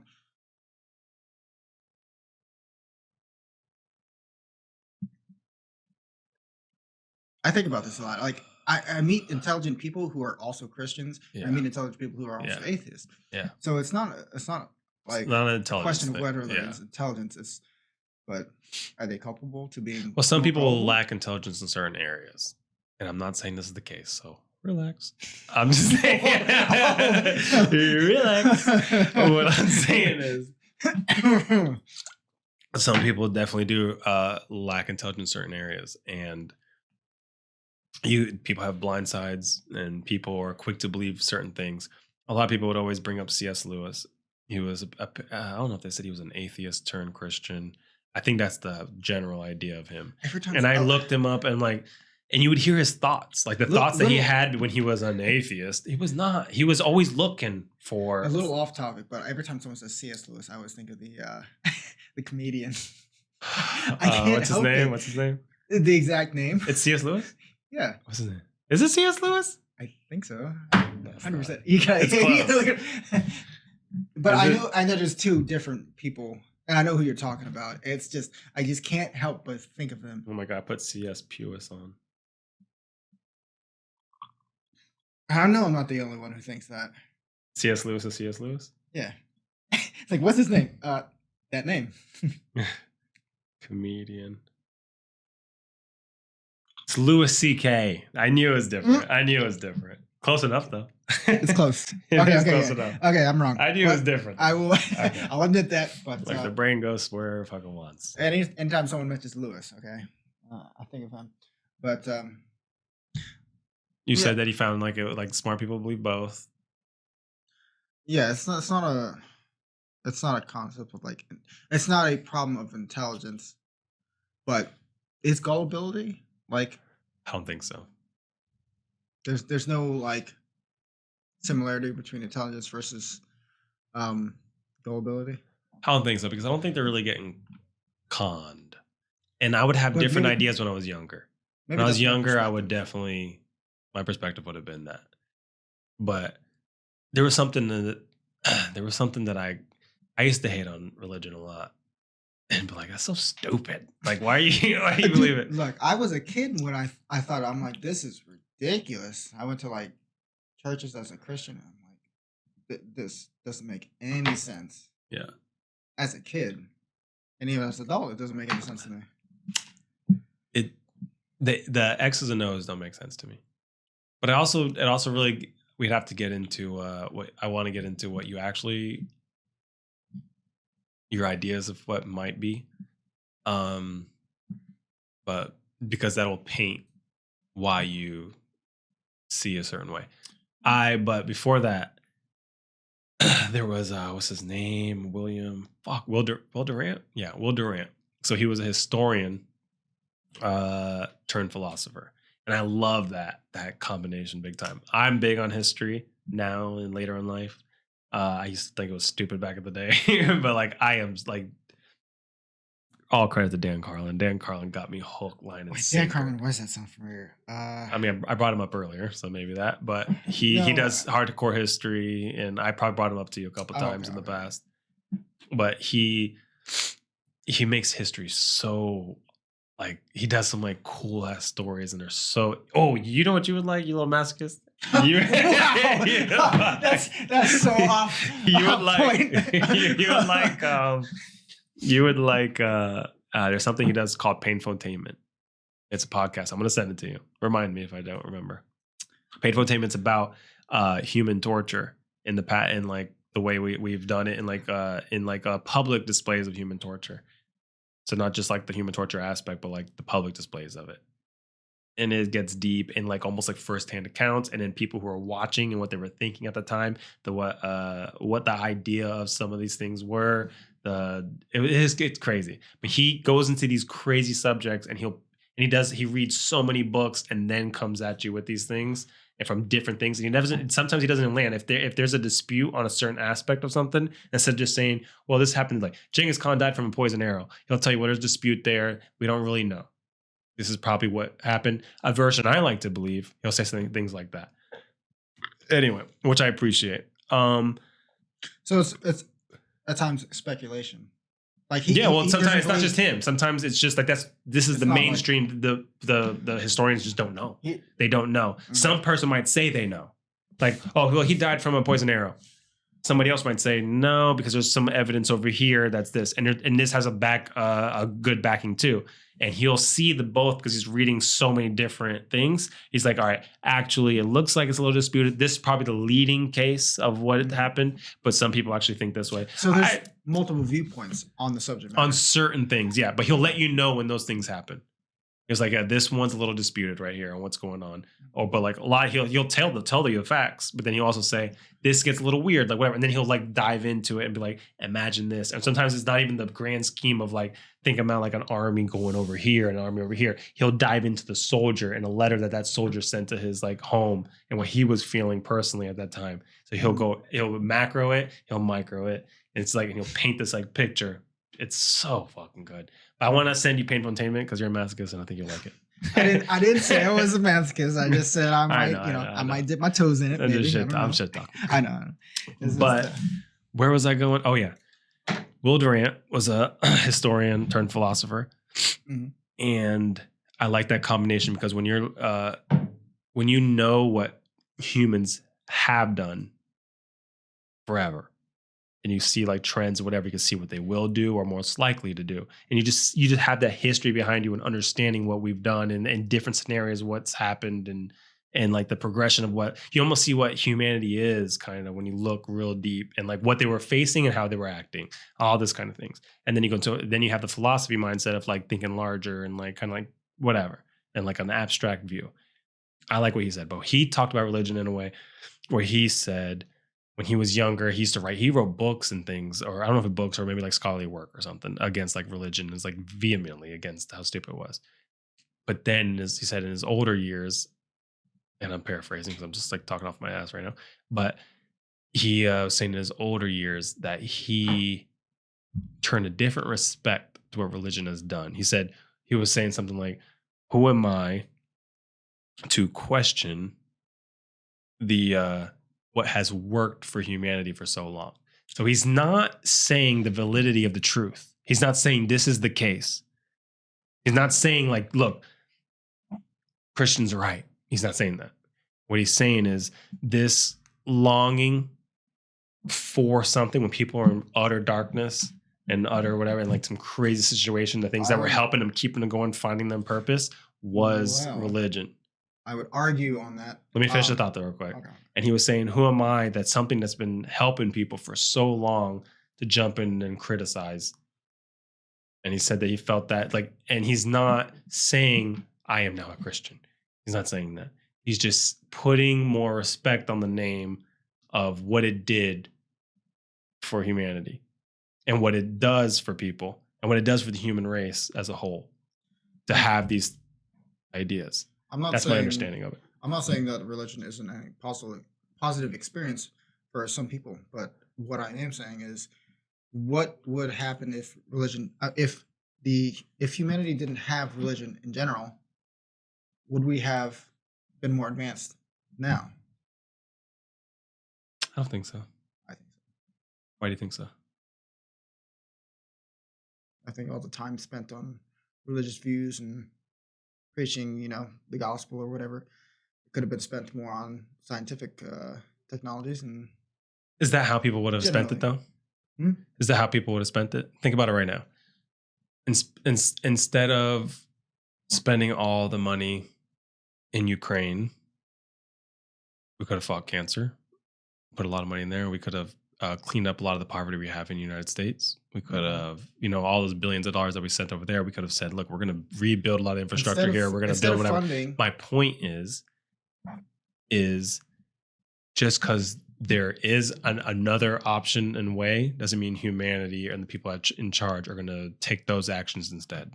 But that's their viewpoint, though. You see what I'm saying, though? What you're saying is like, you don't know that just because people are less religious. I don't know. That's what I'm saying. And I don't think that's I don't even think that's a likely scenario. Well, that's why I'm bringing it up is. I don't think it's likely. You think it's likely? You think we would have been more pragmatic, logical towards funding more scientific methods or purviews or whatever? You think we would have if we got rid of religion? If we completely, well, hypothetically speaking, if we didn't have religion, if people didn't believe in a god or any gods in that matter, do I think that we would adhere towards more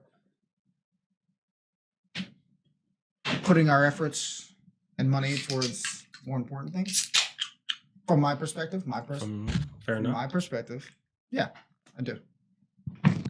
I feel we would be more advanced as a human civilization if we stopped adhering to religious. I don't think we would put our resources exactly into that. There's still politics. There's still all this going on, and people are trying to get money and being greedy. And like, what are they going to just put it to the better of humanity, or is that what we're going to do? Because we're not doing that now. I'm not denying that, but so we would we be? I don't think advanced? We would. I don't think so. Even in a. I don't think so at all. Scale. That's where I disagree with. I feel it would be. But what are we doing now that shows you that we would have? Huh? All right. What points you to your idea? Why do you think? It's just time management. Well, how much are we spending for anything religious? I don't know. I don't think any. I mean, I don't know. We're not spending anything funding churches. Who's we? People aren't going to the government spending money. They are. But what are they going to do? Are they going to start funding scientific developments? Is that what you think they would do? Not necessarily. You're imagining if we didn't have religion, then we'd be like, all right, then people are just going to be funding their money and donating their money and donating their time to science. There's nobody on this. Look around you right now. This block, not one person here is probably donating that. We wouldn't be. It's not like I believe that we're just gonna. Oh, we don't have religion. Oh, we're gonna spend it on science and like the advancement of humanity. So we probably wouldn't be any further at all. Like, why would we? Can you be though? sure about that? Couldn't be sure, but in the same way we could less be. So what? Okay, and you wouldn't be sure about the other way. What would you say that if we didn't, hypothetically speaking, if we didn't have religion, what would we, as a humanity, set our money forth as opposed to religion? What would be in replace of that? I don't think anything in replace. So it'd just be money going towards other. It would be the normal politicking happening, whatever that happens. Whoever's in charge, who's ever leading, whoever's the modern ethos at the time, what they decide to do, that's where it would go. I haven't heard ethos in a long time. You're welcome. I know you wanted to use that word. I've been waiting all night. What does ethos mean? I haven't heard that in aeons. I don't know how to fucking describe it. I know how to use it. But it's like the general ideology, the vibe of the moment, like the vibe of the time. That threw me off guard. Think about it that way. The vibe of the time. What's the vibe? The ethos. The Greek. Yeah. But here's another thing too. I read a book called Man's Search for Meaning. And this guy was a person who was in the Nazi concentration camps. He was almost a German, a Jew. And he was in the. They sound kind of close, but he was in one of the concentration camps. Anyway, so he's describing, and he was a scientist too. I think a psychologist. Fuck, I don't remember. I think a psychologist, which is and he survived. So it was a great combination of somebody who, from a psychological point of view, and evaluating people and seeing people and how they acted on these times. And he talks about like what kept them going and what was. It wasn't all religion, but it was something. It was always something. The people who lost meaning died. They withered away. They went crazy. They they almost like opted into death. Well, They now, whatever. But the do you people think who that whatever. people who generally just have the not a knack, but like who just want to survive in general, like do you think people as a human race, like they just want to survive, and so that's what? Well, kept them going? this is when rubber meets the road right here. Is when you're getting pushed. So it's not a theory right here. People are in a point of survival right here, right? And he's saying that people were finding meanings, whether it could be anything, but somebody had a meaning in that. And he pretty much gets there, it's like there wasn't an overarching meaning. And I read this so long ago, but it wasn't an overarching meaning. It seemed more like, and this is my remembrance of it, but like that there was, but people had in the moment, and it could change from time to time. But having something, a conviction in something that you want, this is my meaning at the moment. That's what whether it was your kids, whether it was your wife, whether it was religion, whatever it was, there was something that could help you Which I get completely through agree, the craziest, the darkest of times. And here's my other point, and that's where I'm trying to tie it. Religion does that to a lot of people. Oh, And so when I'm saying whatever, so that's what Will Durant was kind of saying. And now I'm extrapolating again. Is that Will Durant is saying that who am I when something like this to tell you not to believe this and tell you it's stupid, when this is a case and this is something that's helped a lot of people. And here's my argument against it. I know. Okay. But because I know where you go. My point, for me personally, I'm in somebody who's in search of the ultimate truth. And I can't find that in religion. And so when you're looking for like the ultimate truth, and I'm not saying you can't either, because I just listened to a podcast that you might find interesting. Somebody looks through it through science and looks through an intelligent, how the universe was intelligently designed kind of thing. Right. And he was on Joe Rogan's podcast, did a very good job. There's some things I don't agree with at all that he said, but there was a lot of things I was like, that's an interesting take. And it's a scientific thing. There's something that's very tangible, because I'm not one of those people who don't believe in anything. I just don't know what I believe. I think a multitude. I do not think that's the Christian God in any capacity. I don't think it's any of those gods. Perspective on it, but it could be. It could be. I think it could be an intelligent design. I think there could have been a creator. Could have been multiple creators. It could have been whatever. But there's other things I believe too. But I don't believe in any of the mainstream religions as a whole. I heard another theory that that there wasn't just one Big Bang, that there was another Big Bang. Just interesting. I heard that in the same universe. Mm-hmm. How? Dude, I don't know how. So you're just gonna bring that up and not make some more? So I heard that was a theory. I don't know. Well, somebody told me that there was something, and he told him. I know, but I don't really have any basis on it, but that's what I heard, that it wasn't just one Big Bang, that it could possibly be another Big Bang. Well, the next time we do a podcast, let's try to look it up. So we can bring up something. We can bring it up. You want to look it up? You can look it up. Multiple Bang Bangs. Multiple Bang Bangs. Bang Bang. I got. It was like bang bang. Go ahead. Double. All right, Big here we go. I got you. So Penrose believes that we can observe what he calls dead black holes left by past universes. If he's correct, it would validate some of Hawking's theories. The theory is controversial, and like many theories, it may never be proven true or false.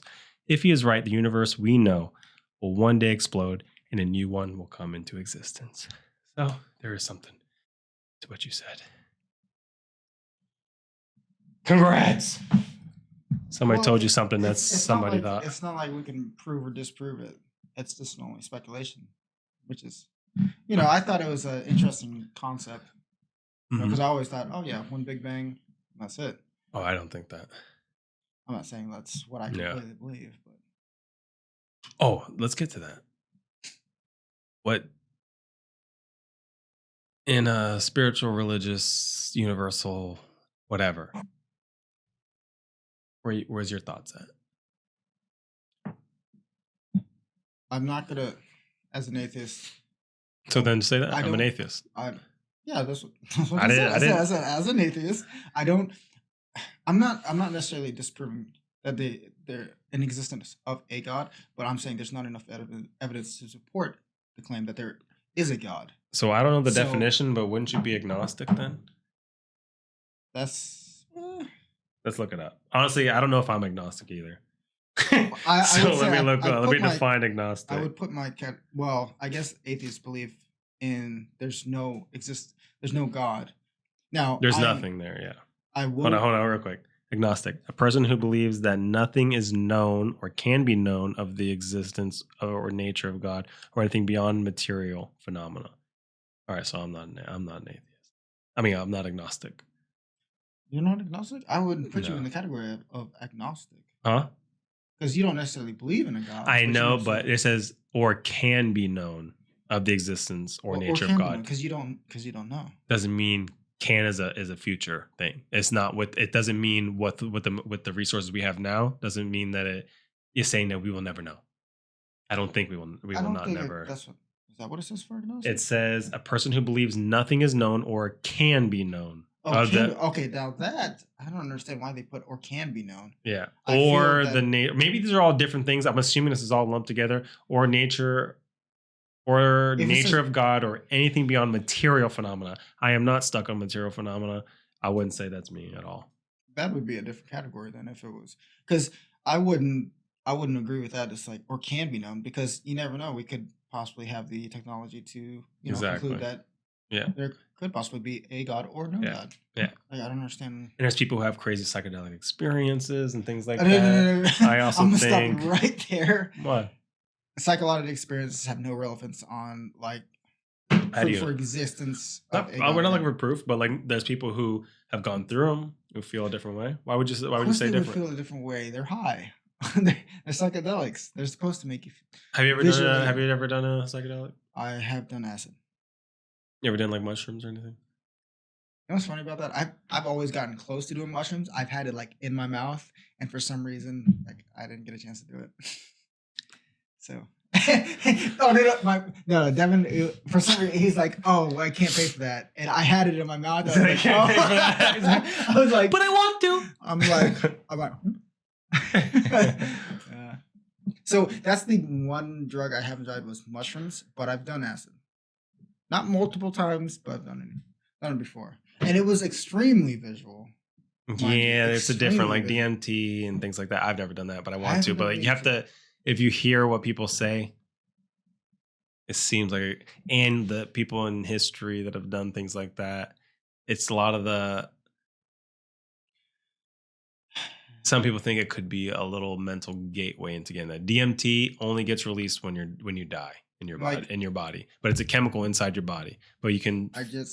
I just can't fathom how taking a psychedelic that's supposed to make you visual, have like a sense of euphoria. Because your premise could be wrong. Like the supposed to visual could be wrong. Evidence to suggest that like a God exists or something like that. Something religious. Well, no, it's not. It doesn't have to be religious. It could just be spiritual.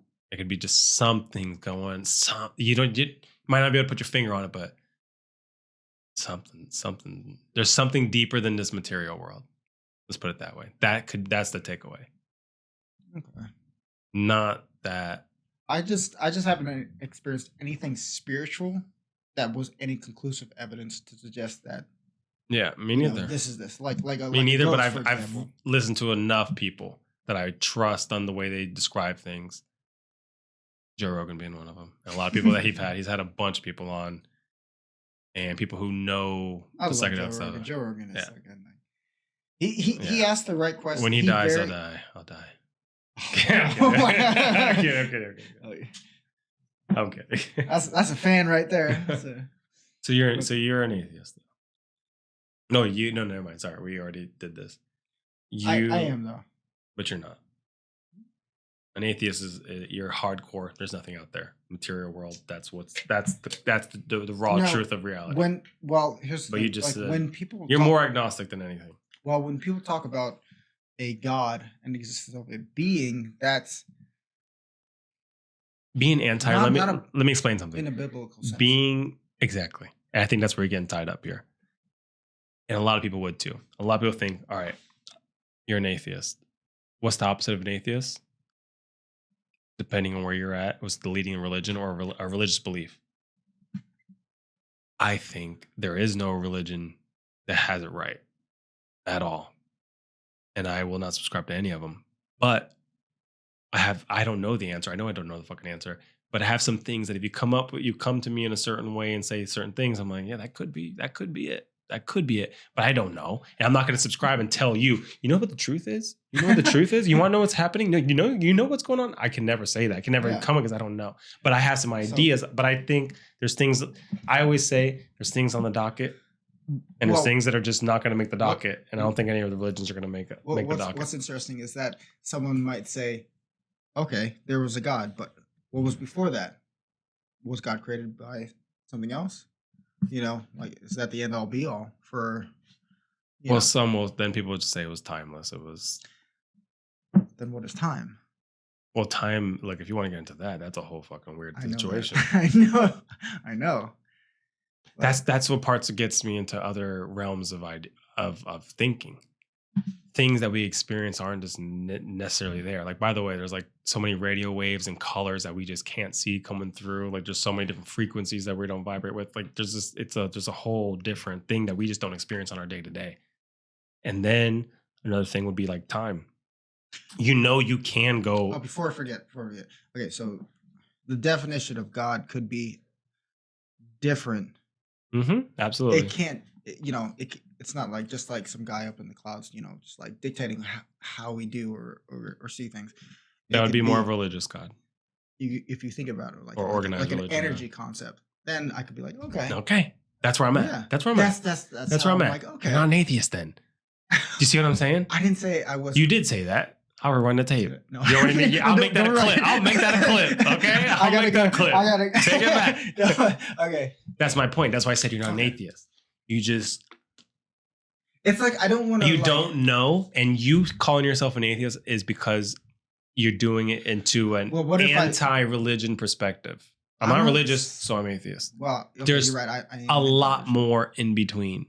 It's not one or the other. There's so many ideas of am I whatever. An atheist if I say, okay, so there's no supporting evidence that suggests that there is a God at all, so I'm an atheist until otherwise. Well, all right. So like, I want to send you that podcast. There's some people would argue otherwise and have good science to back things beyond me to explain. And I don't necessarily back that, but I hear it and it sounds good in the moment. I'm like, all right, it just confirms the idea that I'm just still in my little bubble that I don't know. Right.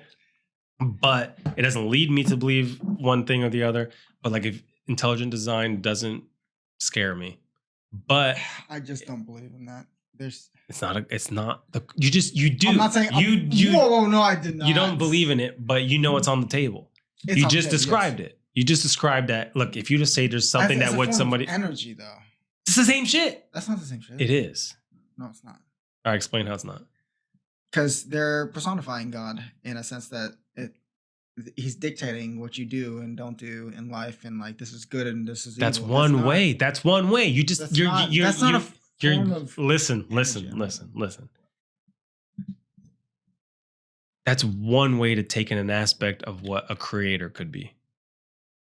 There's multiple ways to take in on what a creator would do. Okay, not somebody who's saying this is right, this is wrong, this is good, this is bad. I want you to do that in my image.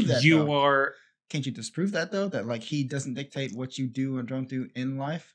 I would disprove it in the way of where did we get this from? Where do we get this whole concept that this happens from? And it's a lot of religion, but textbooks, things like that. If there was a God that existed, then wouldn't he have interfered with I don't know? You're wrong. You're wrong. With slavery? And you're wrong. If it was certain concept of what he is, then those arguments are valid. You hear what I'm saying? Do you get what I'm saying? Are you following me? I want to say in the biblical sense that. And I keep telling you to not go there. Okay. You hear what I'm saying? Okay. What are you saying? What you said earlier. Just like, look, you have a problem with like the biblical gods and stuff like that, right? I do too. Okay. Doesn't mean there isn't a creator. Okay, I can just because he doesn't act a certain way, the way the biblical says they would, don't attribute, because you're saying no, there can't be that a God because X, Y, and Z, but that's the way they view him, and that's the parameters they put on how he acts and what he's done and things like that, right? Based on texts and stuff like that in history. And then, whatever, supporting image things that they want to say for themselves. I get what you're implying. I'm saying that's not the only way to view a situation. Right. Could be a creator. And also, what my leading idea kind of is that it's like, hypothetically speaking, if there was a God, how would you perceive him? Not in the biblical sense, obviously. I don't know. I don't perceive either way. I don't know. I don't have a lining. My leading idea is that I like how every argument always resorts to religious disagreements or religious arguments in general. Well, I'm just trying to. we transitioned from anime to Socrates to religion, like philosophical, and then to religion, and it's funny. Do you think? And that's a podcast. That's a successful podcast. Do you think philosophical always leads to religious? Not always, but like no. Depends what you're talking about. Well, I think you can have some sense of. I think majority of philosophical debate doesn't lead to religion. It might, depending on who you're talking to, they might always, when you back them up enough, they'll be like, "Well, God said." But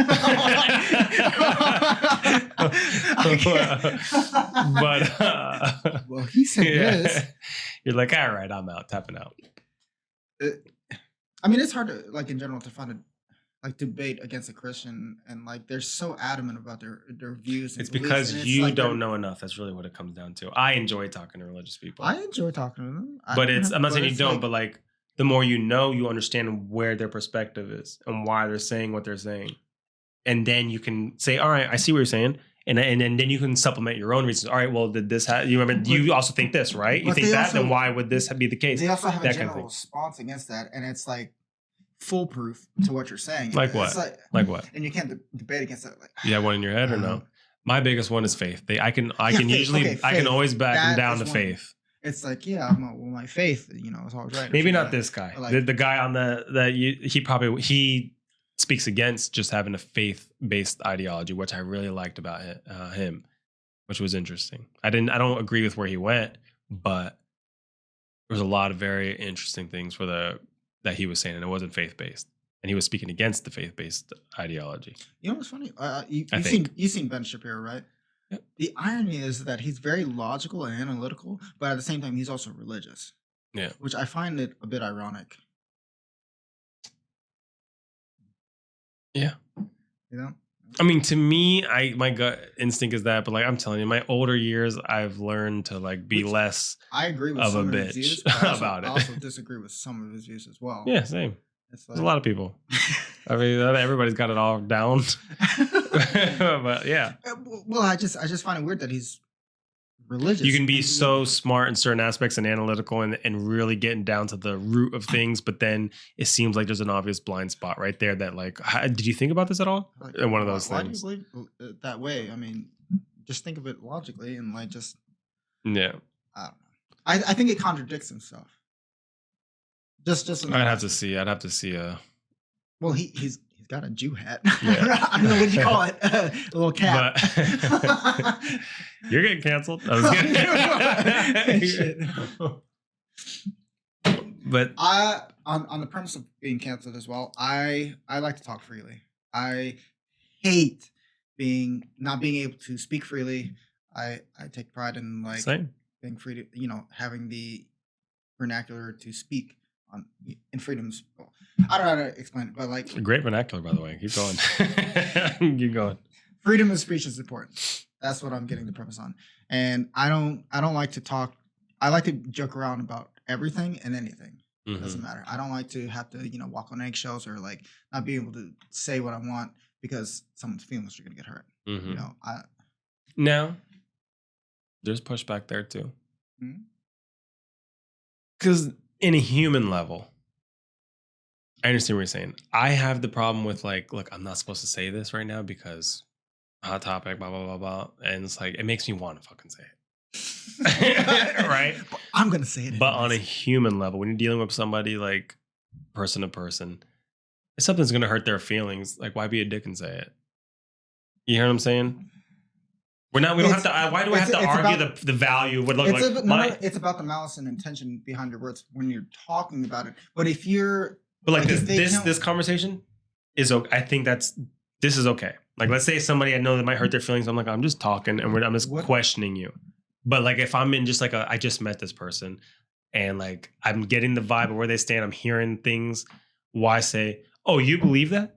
You what? Like, why? That's like a social, awkward, weird. Like, I don't have to stand so strong on my perspectives to like to either be rude or hurt someone's feelings and be like, Well- I can say something. I'm like, all right, I can tell this person's not well thought. They didn't say certain But things if that are like they're adamant basing about it and premises. you can tell the malice that they're actually trying to be a dick and like. That's not where I'm going though. What I'm saying is like you were saying. My point is this. I'm arguing the point that you're saying that I was like I don't care about hurting people's feelings in that part, right? It doesn't mean just say it whenever. Just say I'm not whatever saying when you about can. I don't care about hurting people's feelings. I'm saying like I shouldn't have to be worrying or cautious about other people's feelings because there's just something I want to say. I think it's okay to pull back. I gotta disagree. Well, depending on the situation, because if you're joking with someone and you're adamant about like, and you're constantly joking around with, like, if someone's mother died and you're constantly joking around about their mother dying, like that's fucked up. Like, Okay. like I'm not gonna disagree with that. Mm-hmm. But like, Let's say somebody around you. Let's say we all go out tonight. Mhm. We see somebody, and they're saying, which I don't agree with, but they say, and me and Devon talked about this earlier. They say, you know, a man can give birth. You and Devon had the same reaction. Never heard this argument yet? I've heard this argument. Okay. They say a man can give birth. To me, I'm not gonna say anything. I know it'll hurt their feelings and we're gonna get into an argument, whatever, but it's more of a social thing. Like I don't care enough to like, all right, that's your belief, You don't believe care it. enough to Like put input on it. yeah, just believe whatever the fuck you want. I don't care. Whatever. Do you want to believe that? Whatever. And I don't have to make this awkward for everybody. I don't have to like try to hurt your feelings. Like, you know this, blah, blah, blah, blah, blah, shoot you down. Well, I want to bring it right now. I feel like cutting you off right now, but I'm not going to because it's going to make a situation that I think that's okay. That's on a social level though. I'm talking about like through, a debate, or. So you're saying like right now, the way we're talking, you don't want to have to filter yourself. Yeah, I don't. Yeah, me neither. Well, also in the social setting, I don't really want to filter myself. I don't like having a filter and saying what I can or can't say. No, that's not. All right, is it I'm can't here? But here's what I'm saying. Exactly. Can or can't is one thing, and feeling you want to do the can't is something. Sometimes it's not a can or can't. It's more of like I don't think it's sometimes it's like you're just framing the whole concept in a way of can or can't where it's not really that you can. You're human. You can say whatever you want. It's just like, what am I trying to do here? Am I just trying to hurt this person's feelings? Am I just trying to shut them down? Or are we really going to have this really intellectual debate right now? Are we going to get into it right now? Are we going to really talk? What's that meme where it's like, what are we here for?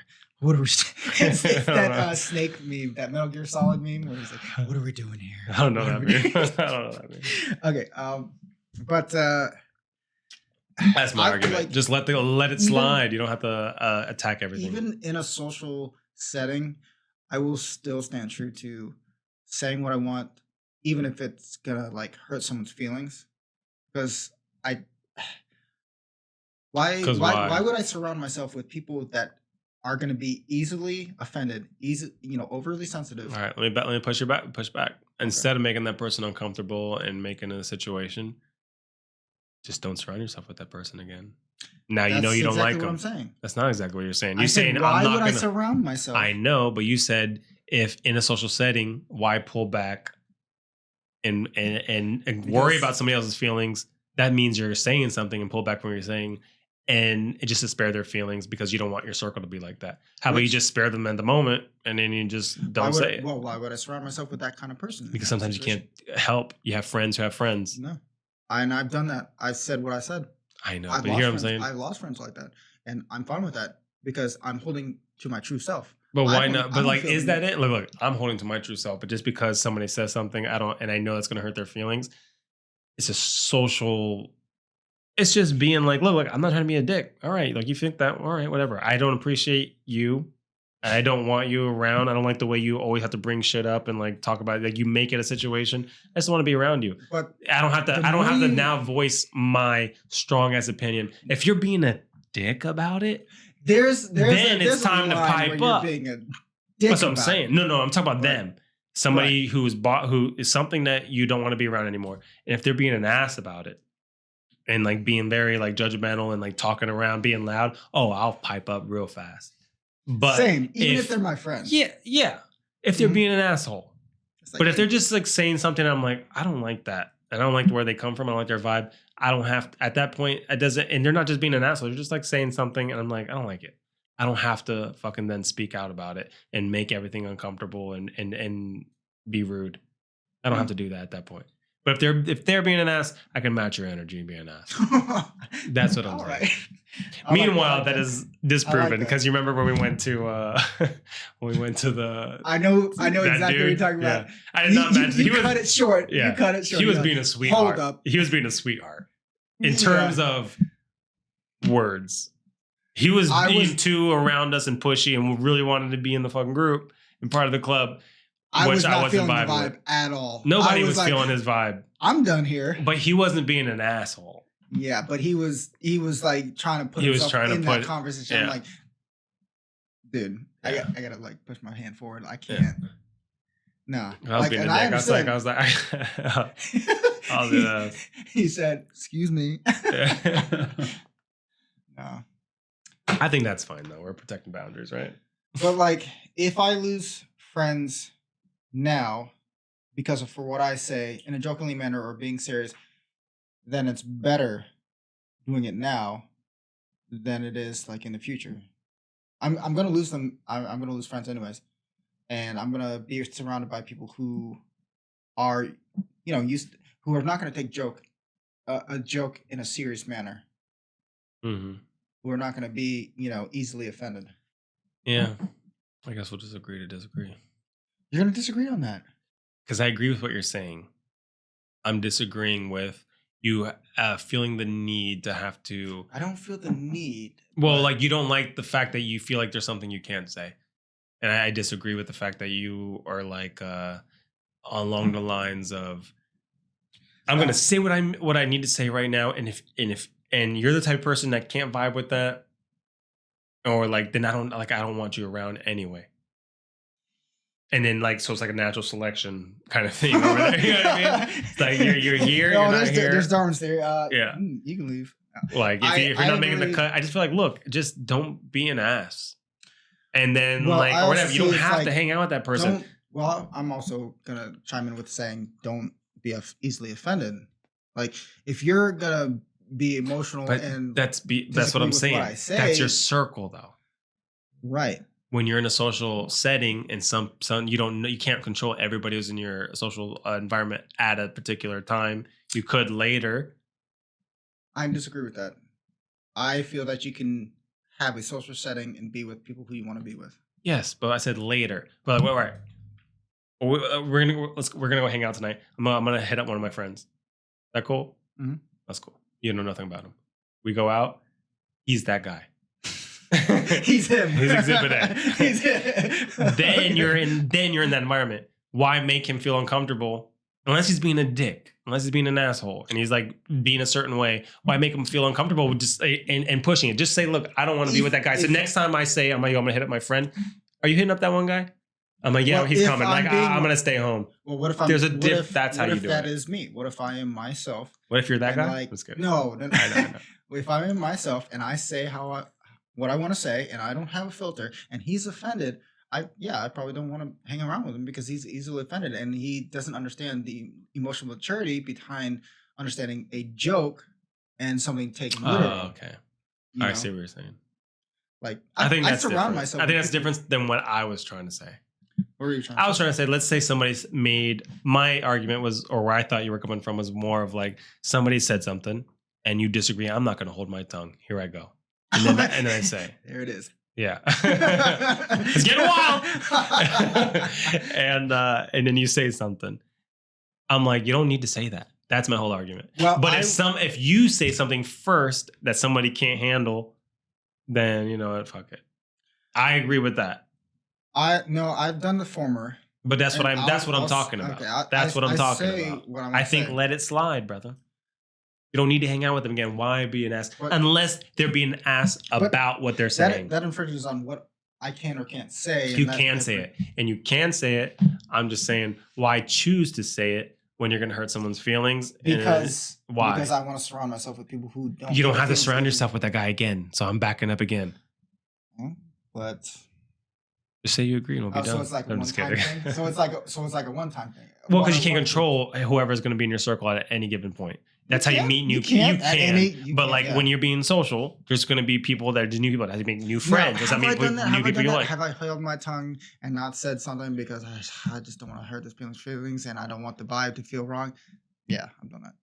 And didn't that work out better? Yeah.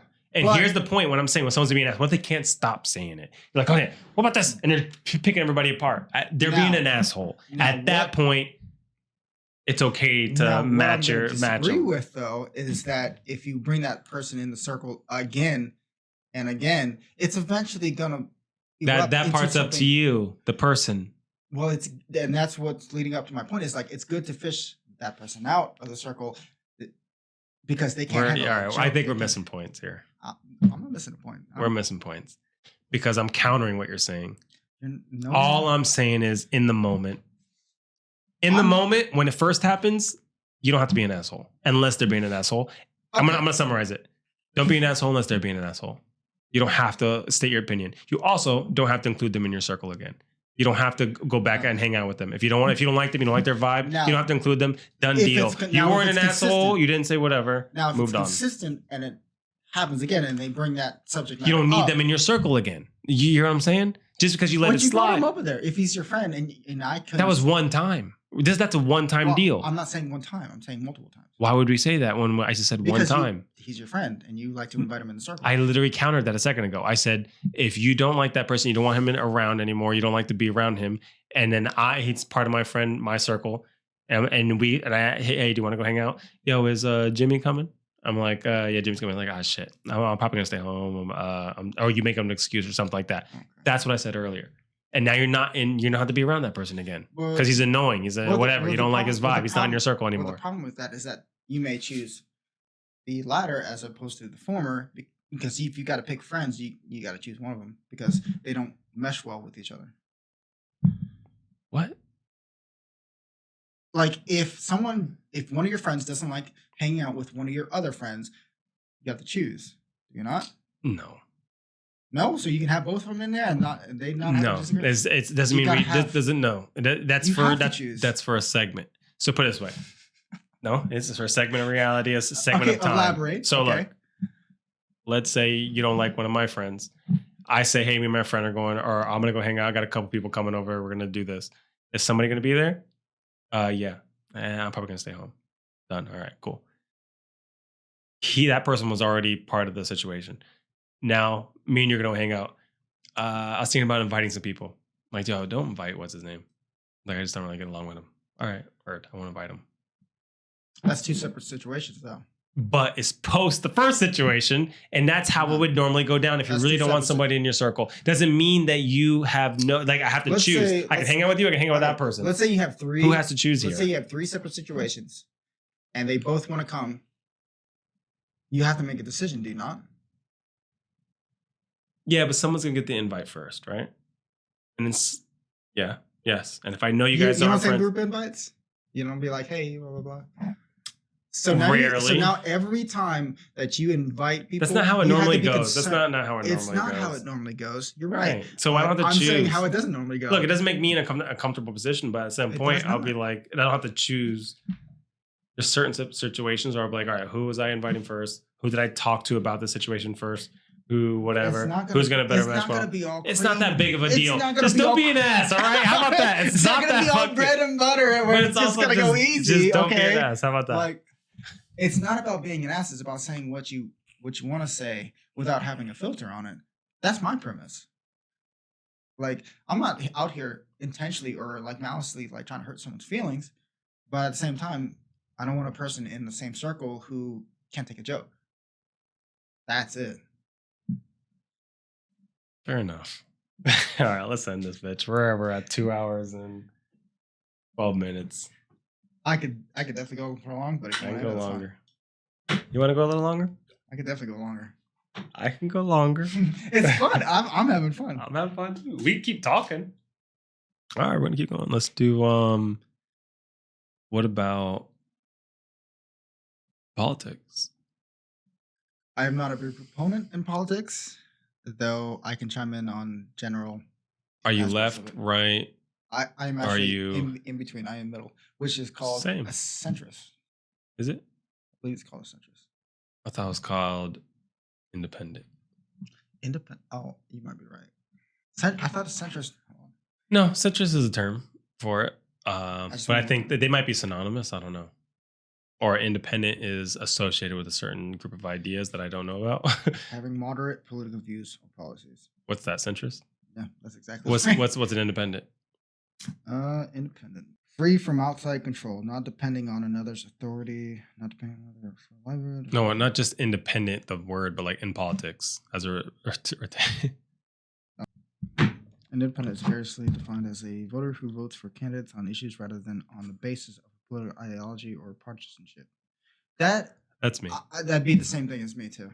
Yeah. So, That's me. because I agree with like some right wing views, and I disagree with some left wing views. Same with liberals and Republicans. Like I feel like if some kind of like Star Wars, if like you deal with absolutes, you're like, okay, well, I'm sure there's something wrong with that. But like for example, abortion.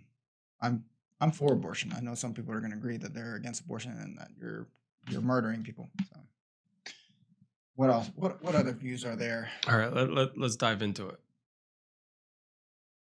I've already dived into it. All right, so Okay, good. let's move on. Why do you?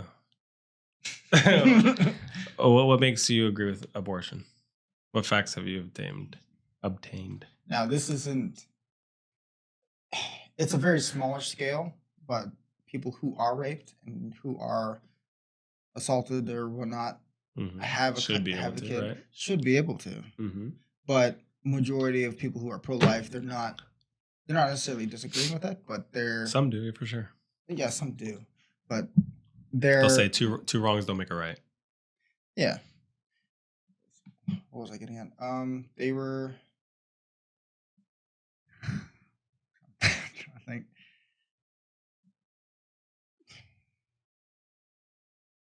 I'm at a blank right now. I was getting to a point. Why do you think abortion's okay? I feel people should have abortion and have an own choice on their body. And the controversy starts. Is it just their body? If they're, go ahead, finish your thought. Yeah, the controversy starts is that it's not just their body; it's that there's another human in their body, and then you get this whole, not political, I guess political, but this whole idea of like, okay, when does life start? Does life start at heartbeat? Does it start when you conceive a child? When does it start? Does it start when like cells are formed? So what are you okay with? I feel there's a certain trimester. Let's just start with this. Are you okay with me getting an abortion? Not me personally, but we're okay with somebody getting an abortion at 6 months. 9 months is when the normal pregnancy comes out. 6 months. 6 months is pushing it. 6 months is really pushing it. I think the baby's already pretty much formed and they're eaten and. Yeah, it's a big no-no for me. Yeah, I kind of agree with that. I feel 6 months is too much. I feel maybe 3 months or a little bit less is like within the realm of like, okay, yeah, abortion should be legal. Yeah, I don't remember when I had mine, what he was doing at what point. He? You think I have a girl? Oh, I'm thinking the person you had a kid with. I'm like, what are you talking about? Oh, I'm like, okay, this is way off.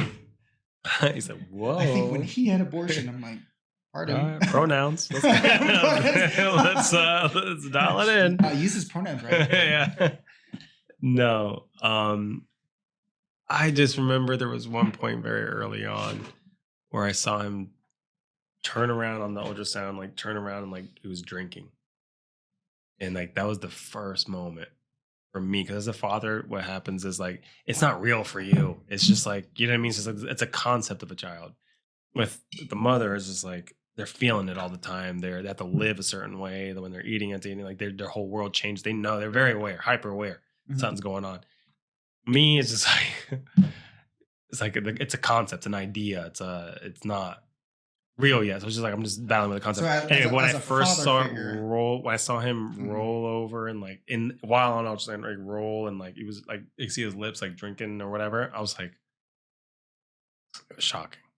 I was like, that's a person. I'm sure I'd feel the same way. But I don't know what time. I don't remember what month that was, and I still agree that I don't know. It became. I used to always say I was for it. The more I knew, but I was never. I was always opposed to late term. I'm opposed to late opposed, term. and I think I'm opposed to also midterm because it gets hard. Yeah. Because I remember, I think it was like less than 3 months or something like that when. I don't remember, man. I don't remember. It was a bunch of things. I remember seeing a move. It might have been, but like. So there's a point where it's just like there's the point you got to, I think it's weak. For me it's like weeks almost. So you got to get in there early. What's the legalities of like doing a late term? Like for Florida example, is it legal in Florida to like? I don't know. I feel it should be illegal up until a certain term. I think there should be. I don't know what it is. I think you need to have unbiased politics and unbiased science involved. That is going to tell you what are we seeing, what's going on. Let's find the truth. And unbiased, I don't want to hear your religious views on the concept. I don't want to hear a woman should have the right to choose all the time. I don't want to hear it. Just tell me what's going on. Just give me the raw facts, and then let us decide on like what's too late, what's not too late. And I always bring this up. I don't like black and white thinking. Like I think that's just like ultimatums. It's like everything in the world is pretty much a gray area in that aspect. Like. The way I'm describing it, like you should do it at a certain term as opposed to like, oh, are you for abortion or against abortion? Well, to a certain extent, you know. So that's because it like all right. Anybody listening to this podcast when you first said what you said and you blanketed over the statement, it would sound like it. You didn't dive in deep enough to be able to articulate that point. Because it would have sounded very much like, well, whatever. I'm for abortion. Yeah. Murder. Take them out. Yeah. Take them out. But you are operating in the same wavelength as me. You just probably have a little less. You just have less experience with what it might look like. And I don't remember the times, the dates, and the months on what I saw. But one thing I do, I'm sure your viewpoint changes when you looked at your son, and then you're like, oh. I was dreading him. I was dreading him. And now I gotta be a dad. Because this is a concept. You're thinking about how your life's going to change, whatever. And it's crazy. I've heard it said before, but it was like, because it's not real. It's not real as a dad. Maybe to some dads, or I don't know. But like to me, the feeling of it being because it's not real. I'm not feeling him. It's just a concept. It's just a baby idea, and I know it's coming, and it's stressful. It's just stress. If I had a kid, that's exactly how I think I would feel. Like it wouldn't hit me like how you see or how people talk about it. Yeah, I just be like, oh, I got a kid. Yeah, it didn't hit me either. But then. The first step was when I saw him move, like a kid, like rotated and could see a body and it rotated. And then he's like, oh, he's drinking. The nurse was like, oh, he's drinking.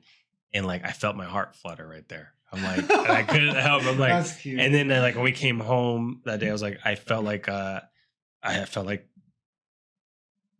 I don't remember what I don't remember. I felt like you need to eat or something. Like I felt more protective of what's going on. Before it was just like a concept. But like it didn't hit me. But here's the thing too.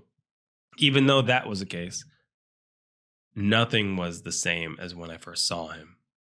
As soon, and this is the craziest part, is when you first, and I don't think it's for everybody, because there's shitty parents out there and there's shitty moms out there that drop kids in dumpsters. Like how the fuck, to me, it's like, I would like to say like, you can't do that. Because the love is too strong. Mm-hmm. You can't do it, but people do it. Mm-hmm. So it's like, there's variation, and there's people psychologies and stuff. There's whatever. Anyway, but I remember as soon as he came out and he was there, I went into like instant, and that's the part that's like crazy to describe. Is you go from like one way of thinking, and then how drastic things change in an instant, and then all of a sudden I'm like. And then I remember like hearing old videos and like things that I've heard in the past, like, oh, they spank him on his butt to make him cry, and they want to make sure there's like good airflow. And I'm like watching for that. Like I just heard some like things are coming up in the past. So I was like, is he breathing good? Is he good? Whatever. I'm like watching him. I'm like making sure everything's okay. I'm like not panicking, but like I'm very alert. And I'm just like, is that good? Is that good? So whatever. Instant dad mode, and then instant love from like. I'm not saying I had zero love, but I wasn't like attached to him at all. Like before he was born. Yeah. It was just like an idea, concept. I wasn't like really attached. I started to grow it over time. But as soon as I saw him, as soon as it was real, it goes from like, I'm not saying 0 to 100, but it feels that way. It feels like, I'm here, boom, inside it. And I'm like, and then you can't. See, it's just something. It's so crazy. From what I've heard, some other people, like guys, they didn't experience that, and they didn't like encapsulate that until later on, you know. Yeah, I think that's what I'm saying. That's what I said earlier. I think people feel different. To me, there's nothing I can describe to it. But I've also always been good with kids, and I've always loved kids and stuff like that. But me, I'm like, I was good with you. I punched you and made you punched you in the jaw. You know. Yeah. Like I don't hate kids. I just never really like. Yeah, you're not good with kids. I will say this. I think I would be a great stepdad though. What is this? Unpack that shit. Unpack that. What do you mean? I think I'd be a great stepdad. How? I don't know. You don't give a shit about kids, but you would be good with somebody else's shit. I said I didn't really like them as much or care. Would you be so you feel like you'd be a good role where you don't have the obligations of being a full father. Yeah, just tell me if I'm being accurate here. You don't have the obligations of being a full father, but you get to impart some wisdom and have some fun with the kid. Yeah, but you don't have the full responsibilities of being a dad. Is that your argument? Or not your argument, is that your stance? That's generally, yeah. I think it'd be a good role model in their life. Now, would I prefer to be an actual father as opposed to a stepdad? Of course. Okay, that wasn't clear. Trust me. I'm clearing it now. All right, clear like a little snowplow. I'm clearing that shit. All right. Yeah, I think it would be. I think it'd be a good dad, not a father, a dad. That's a good distinction. Distinguish that for me. A father, you're biologically, you know. You can argue. You probably going to argue whatever. I know what you're about to go to. You could probably argue either way. Oh no, I see what you're saying. Anyone can be a father, but I see. Who can be? Never mind. I see what you're saying. I see what you're saying. Yeah, I see what you're saying. And I like that. I like how you can be a great father figure or dad or role model in someone's life and not have to be Yeah. Did you have one of those in yours? Or mother? Not definitely my mother. Well, mother. In terms of not mom, but my dad. Yeah, he was a great father figure and a role model. Dad, of course, no questions asked. Do you have anybody else besides your mom that you can say is a mother figure?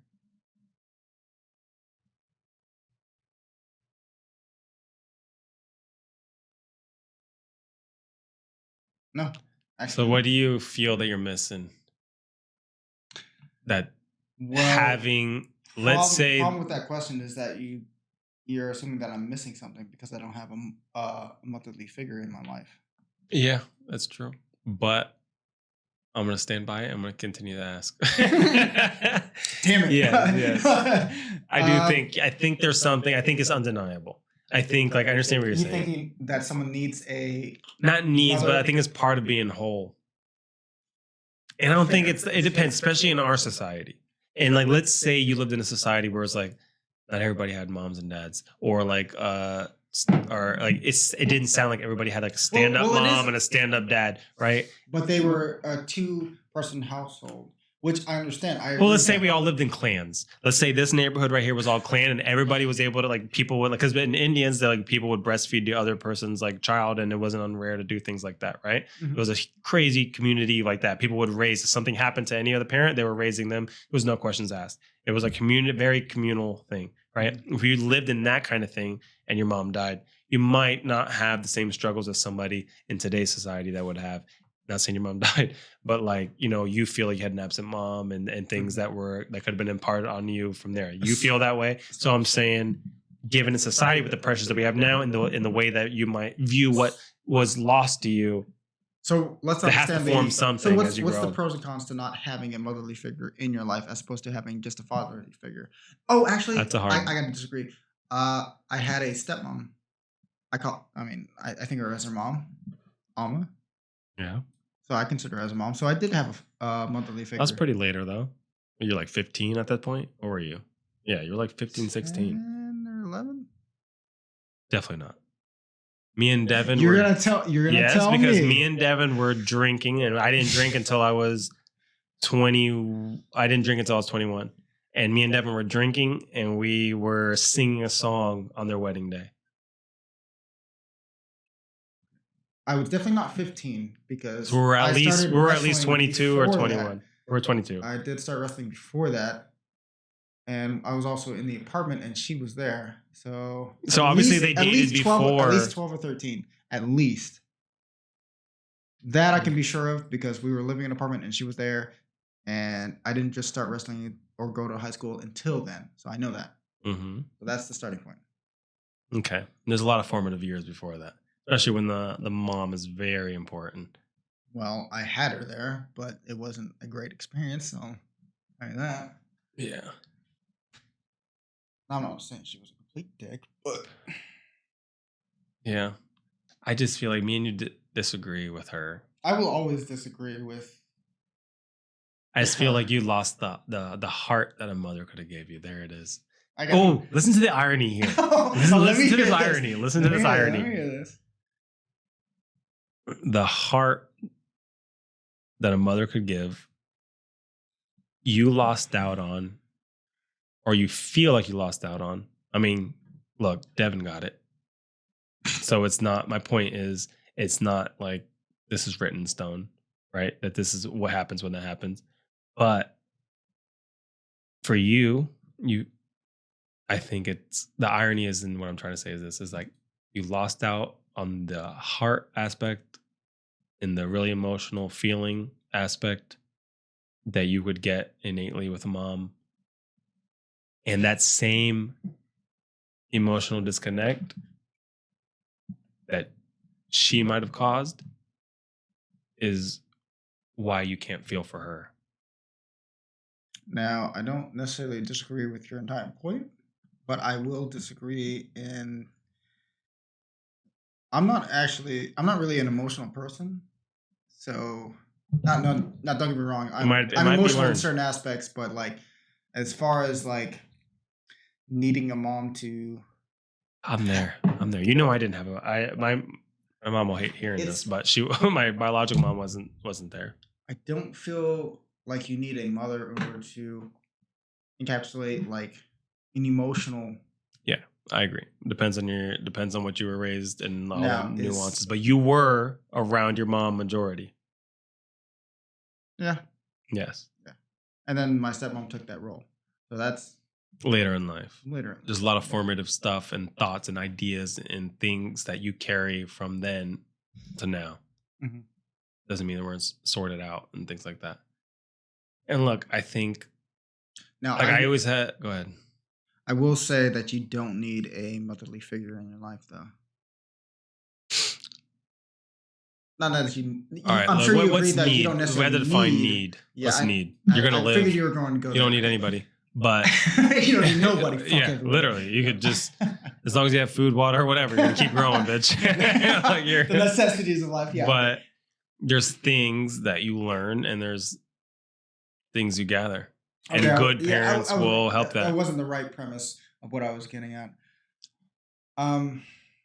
I think because you come off and like not in this podcast. I'm sure you came off differently, but from where I know you, I feel like you come off cold in certain things and less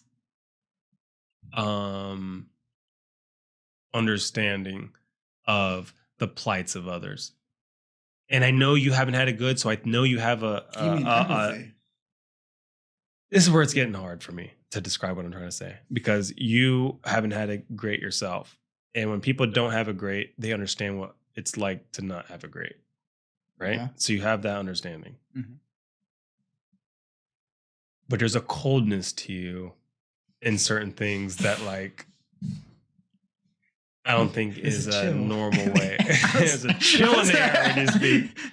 And I just feel like that is an aspect that you're the coldness that you have and lack of like to me, like, all right, if I tell you to understand something in the third person and I tell you like, well, this person didn't have this kind of upbringing, this person, whatever, you'd be like, I get that, because you understand that kind of vibe. Mm-hmm. Now, when I get close to you and I say something about your mom and I say, look, imagine what her life was like. Imagine the shit she had to go through, and she did the best she could for what she had. She was dealt a way shittier hand than you had. What I have to disagree. And you, hold on, disagree with me after.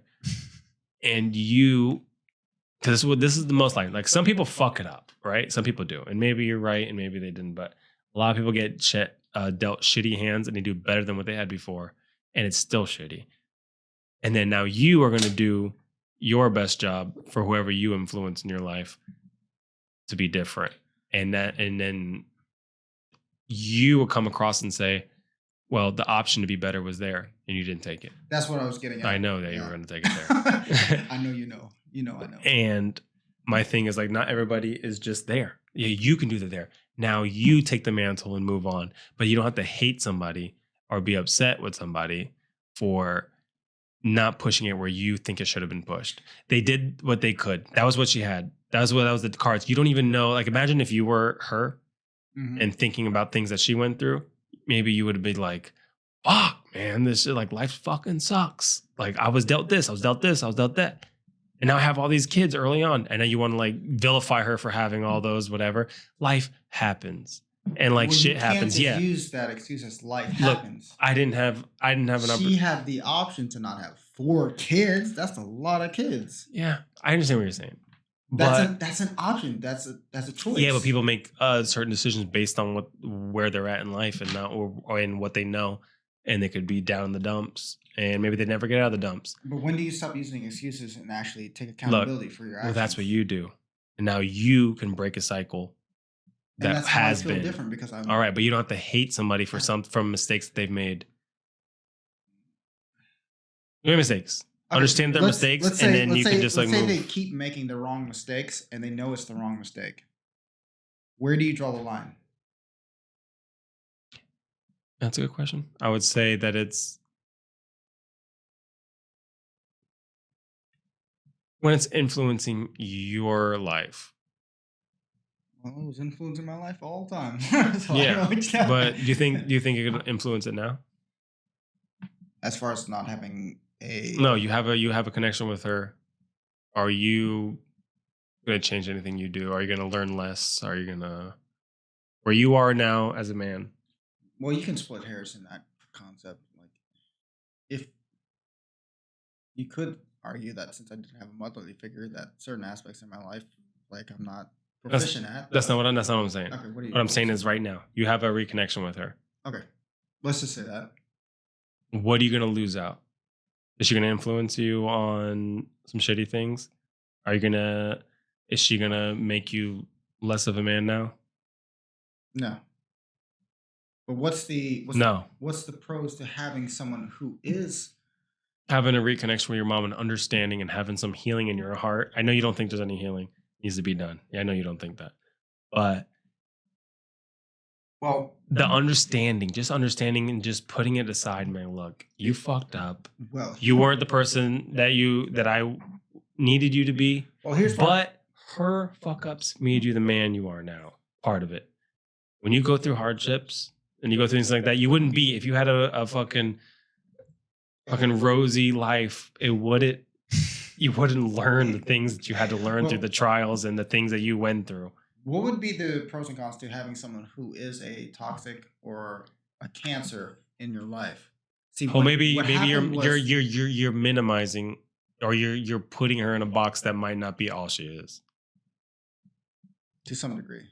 You know what I'm saying, though? Yeah, to some degree. Because if you just say she's a cancer, why put cancer in your life? You're like, yeah, don't. But anytime, but it doesn't mean she can't offer anything, and you don't know that she can. Devon feels that she offers more than that. I disagree. Anytime I've had cancer in my life, and I completely blacklisted them out of my life has been better. So your mom is just a cancer. I wouldn't completely agree with that, but do you think she can offer you anything good? I don't care if she offers anything. Do you think she could?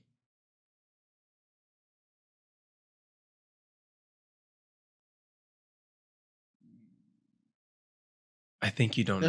I think you don't know. I think if you spoke to her, offer something, but that doesn't mean I still want her in my life. She might not be around because that long. You need to. I feel like you need to before it's too late. As opposed to being a cancer and like drama ridden, that's something. You don't need to invite that in your life. You know that, right? But mom hits me up. Yo, fucking X, Y, Z. Mom, not doing that. Not doing that. I'm sorry. Go call Devon. And you hang up the phone. Why would you have to deal with that situation? Because it's your mom. That's why. Because they are blood related? Because it's your mom. Because they're blood related. And that's what you're getting at. Because they're blood related, which I because it's your family. Because you've learned that way. And there's some things that she took care of you. She did put time. Look, who spent the money to buy you food? Who was there? Did she do everything else right? Who kept you alive? You mean being a parent? Yeah, but at the same time... That's being a parent. That's what you're supposed to do. Yeah, but here you are. Keep me alive? Are you excited that you get to do things you want to do? You get to LARP. But that's not with her. That's not from her. You wouldn't be here without her. But that's not a good argument. Why not? Because it's not a good argument. I'm not saying... I didn't have a choice in the matter. Yeah. But you are... I feel like you don't put enough emphasis on goods that she has done for you also. I don't think you understand. There's things like, it might have been aside from being a parental figure and providing what is the necessities to support a child. So she didn't take you guys out to like parks, and she didn't take you out to... I'm not saying she didn't. She did. I'm not. And she tried to give you guys... I know. Okay. I'm not disagreeing with that. What I'm saying is the pros and cons. If I outweigh the pros and cons win. And I don't want to deal with that. And that's that logical coldness. You can call it coldness. I don't find it coldness. I just find it a reason. Sometimes you got to use your heart, and that's where it's not. I think you can't disconnect. I think that's where she might have lost out on developing that with you, and you lost out, and then like her in the long run, and that's where you're at. Is your cool. This would come up, and it's kind of funny. Okay. Got the same stuff. Last time you said you would think about reaching out, but you never did. Did I say that? I probably never. You did. I don't think I said you said you would think you consider it. I thought about it. No.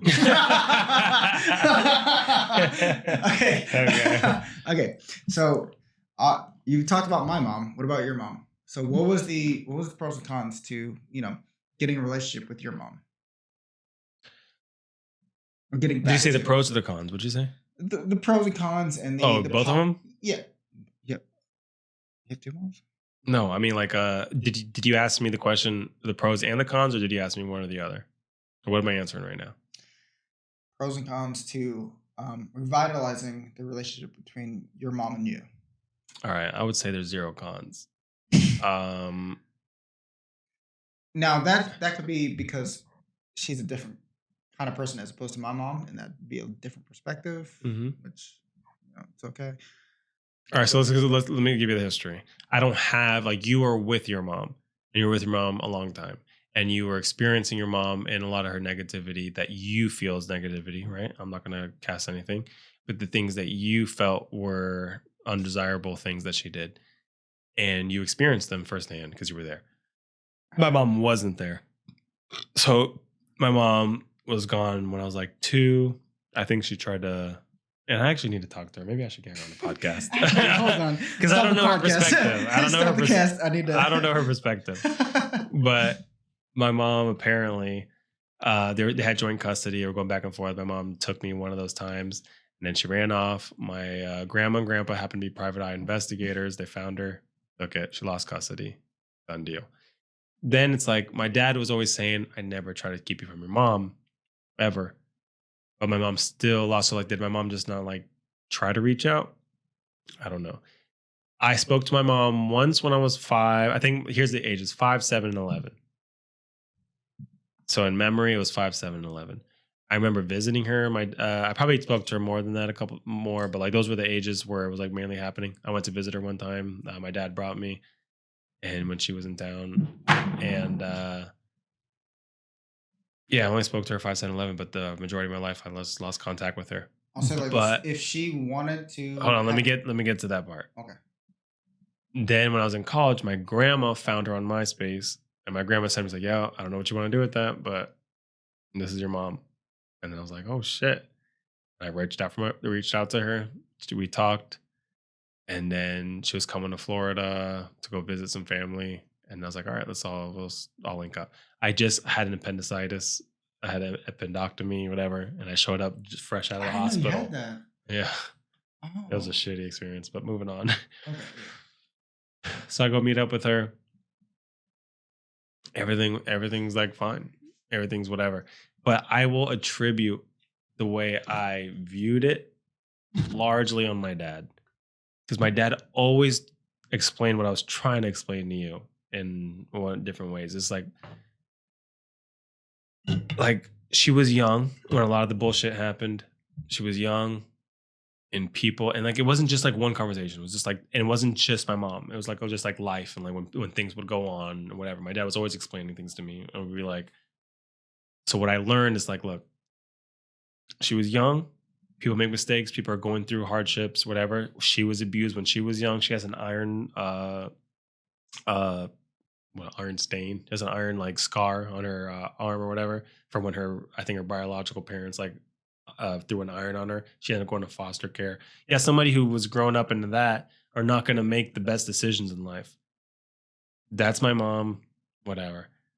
She made bad decisions accordingly. I still have to talk to her. And like figure out the details. I'm gonna pull her on my podcast. I just thought about that. Bring her on this podcast. Yeah, that's right. Come on in, baby. Hey, you're up. And I just always knew that like just people make bad choices based on things that happen in their life, and they always like try to do what's best for them. They might fuck up or whatever. I just always knew that. So it wasn't a big problem for me to understand. To me, I never needed, and I still haven't asked for an explanation on what's up. And I really don't care that much. The only reason I want to know is just for the X's and O's when I'm talking to people. And like, it'd be nice to know a little bit about like what your perspective is, but like, it doesn't change how I feel about you or whatever. And now that she's in my life, she's been nothing but awesome. She loves Tanis, my little one, more than anything. She's always sending him presents. She's always talking about him, wants to FaceTime him. She is full send with him. She's been nothing but awesome as she's been in my life now. And like, it's great to have that like relationship with her. Mm-hmm. It was not, I had zero relationship with her before. And it seemed, I'll have to talk to her, but it seemed like she didn't really care that much. I feel like you could have found me earlier, but you didn't, whatever. But I didn't hold anything. I never held anything. I just knew, and I was used to also there's a comfortability. Like maybe if I lost her at like 8 years old, maybe I would have more animosity. I don't know. But my dad was always adamant about like, he always taught me just like, people make mistakes. You don't have to, people aren't the sum total of their mistakes. You just, That's just people make mistakes. And I made mistakes, and I know that I'm not. Well, that brings me up to what I where am. do you draw the line? Like, how many mistakes do you need to make to be like, okay, I'm done? Yeah, it's a great question. I don't know. There's no number. I would just say you just feel it out. But I don't think you gave the alternative enough shot. I think it's worth you giving the alternative a shot, see where you are as a man now, see where it's at, and then evaluate. Is it still toxic? Is it too much? Is it not good? Well, or do you find something you didn't know was nice? Is, how come she didn't reach out to you before, even before Tanis? Like, what was the reason behind that? I don't know. I just said that. She could have, right? She could have found me. She could have. Well, maybe she's not good with computers. Maybe she didn't look it up. But yeah, no, you're right. That's how I think. I'm like, and okay, they I don't could have see here the difference. I don't care. Because where we are now, well, the difference is fine. Is that I would care, like, if they didn't have at least some like level of like, okay, I'm gonna try and like reach out to them, and they didn't try, they don't care. I don't think that's it. I think you get used to what's happening. You get used to your norm. You get used to what your lifestyle. She ended up having 2 other kids. It's hard being whatever, especially with like, I'm sure he was a cop, her husband. He's a cop, or he was, and a detective. It's a lot of work away. That means she's doing a lot of work with the kids, whatever. It's hard. You're in this new bubble now. Okay. From your perspective, like, would you? I just don't harbor any zero.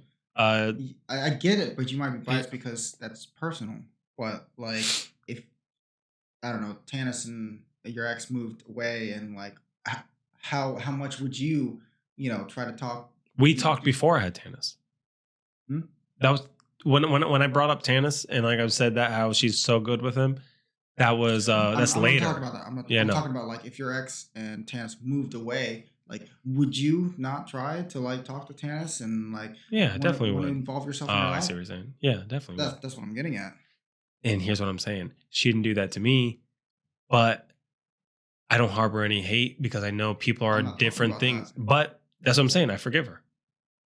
I forgive her because I know that you went through some shit in your life and I don't know the whole details too. Like I probably could change my tune once I understand her side, right?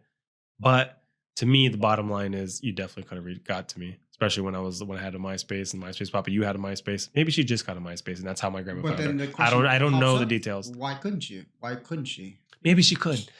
That's not a big issue to me. It's not a big issue to me. Where we are now that we're connected, yeah, you could have. I just know that like at the time, to me, I get the end goal. Yeah, I get. It's not just end. It's just understanding where you were before. I understand like the reason we got here because shit happened to you in your life.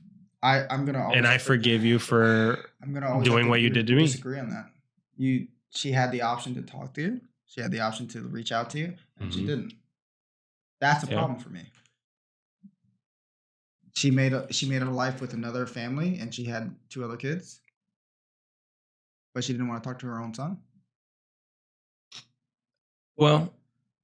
Yeah, I'll have to ask her about it, but it's not going to change. It's not I know this is emotional. It's not emotional for me. I'm really not tied up in it at all because it doesn't bother me because I already know that I don't care that much. It's one of those things I just don't care because to me the what the end result is this, and I don't want to change what we have right now. That's way better. The result is good, and I don't care about the past. I would like to know. So these are questions I do want to know. But no matter what she says, even if she said, I just didn't really give a fuck about you. Even if she said that part would probably sting a little bit, but honestly not as bad because what we've built so far, I know she can't say that because of how she acts now. I get that. So there's no way. Even if she said I didn't care. I wouldn't feel hurt. I'd just be like, damn. Yeah, that's rough. That one's a rough one. I was right. But I went to the extreme. But like, damn. There's no way that she doesn't not give a fuck about me now. And there's no way that she doesn't give not a fuck about my little one now. There's no way. I know it. It's so plain and she's so obvious about it. She's so like, she goes way out of her way to like check on us and like want to talk to him and give him presents and things like It's that like- and talk to me. To me, like, all right, whatever's in the past is in the past. If that's what you were, that's where you're at. So I'll say, why didn't you give a shit? Well, it's because X, Y, and Z. And I just couldn't give my energy there because I know she's not a bad person. And I know that like she does give the care because she does it now. So I know it's there. It's easy to say X, Y, and Z and give excuses. God, have you ever been in a relationship where like where you had an ex and or like they either didn't care about you or you didn't care about them, and then at the end of a relationship where you felt like it was on a slope, then you started actually caring, or they started actually caring about it, and they did everything in their power to it. It seems like that similar situation, not completely, but no, maybe I'm not going on the right. I'm not saying right. No, not at all. Look, we're at 3 hours though. We gotta cheers to it. Honestly, I could be on a podcast and talk for hours, but I understand you gotta edit shit. I gotta edit. Maybe my Discord. Plug your Discord. The Gaming Lounge Discord. I'll put a link. Give me an invite link under mine, and then I'll put it up on there. Okay. All right. Deuces.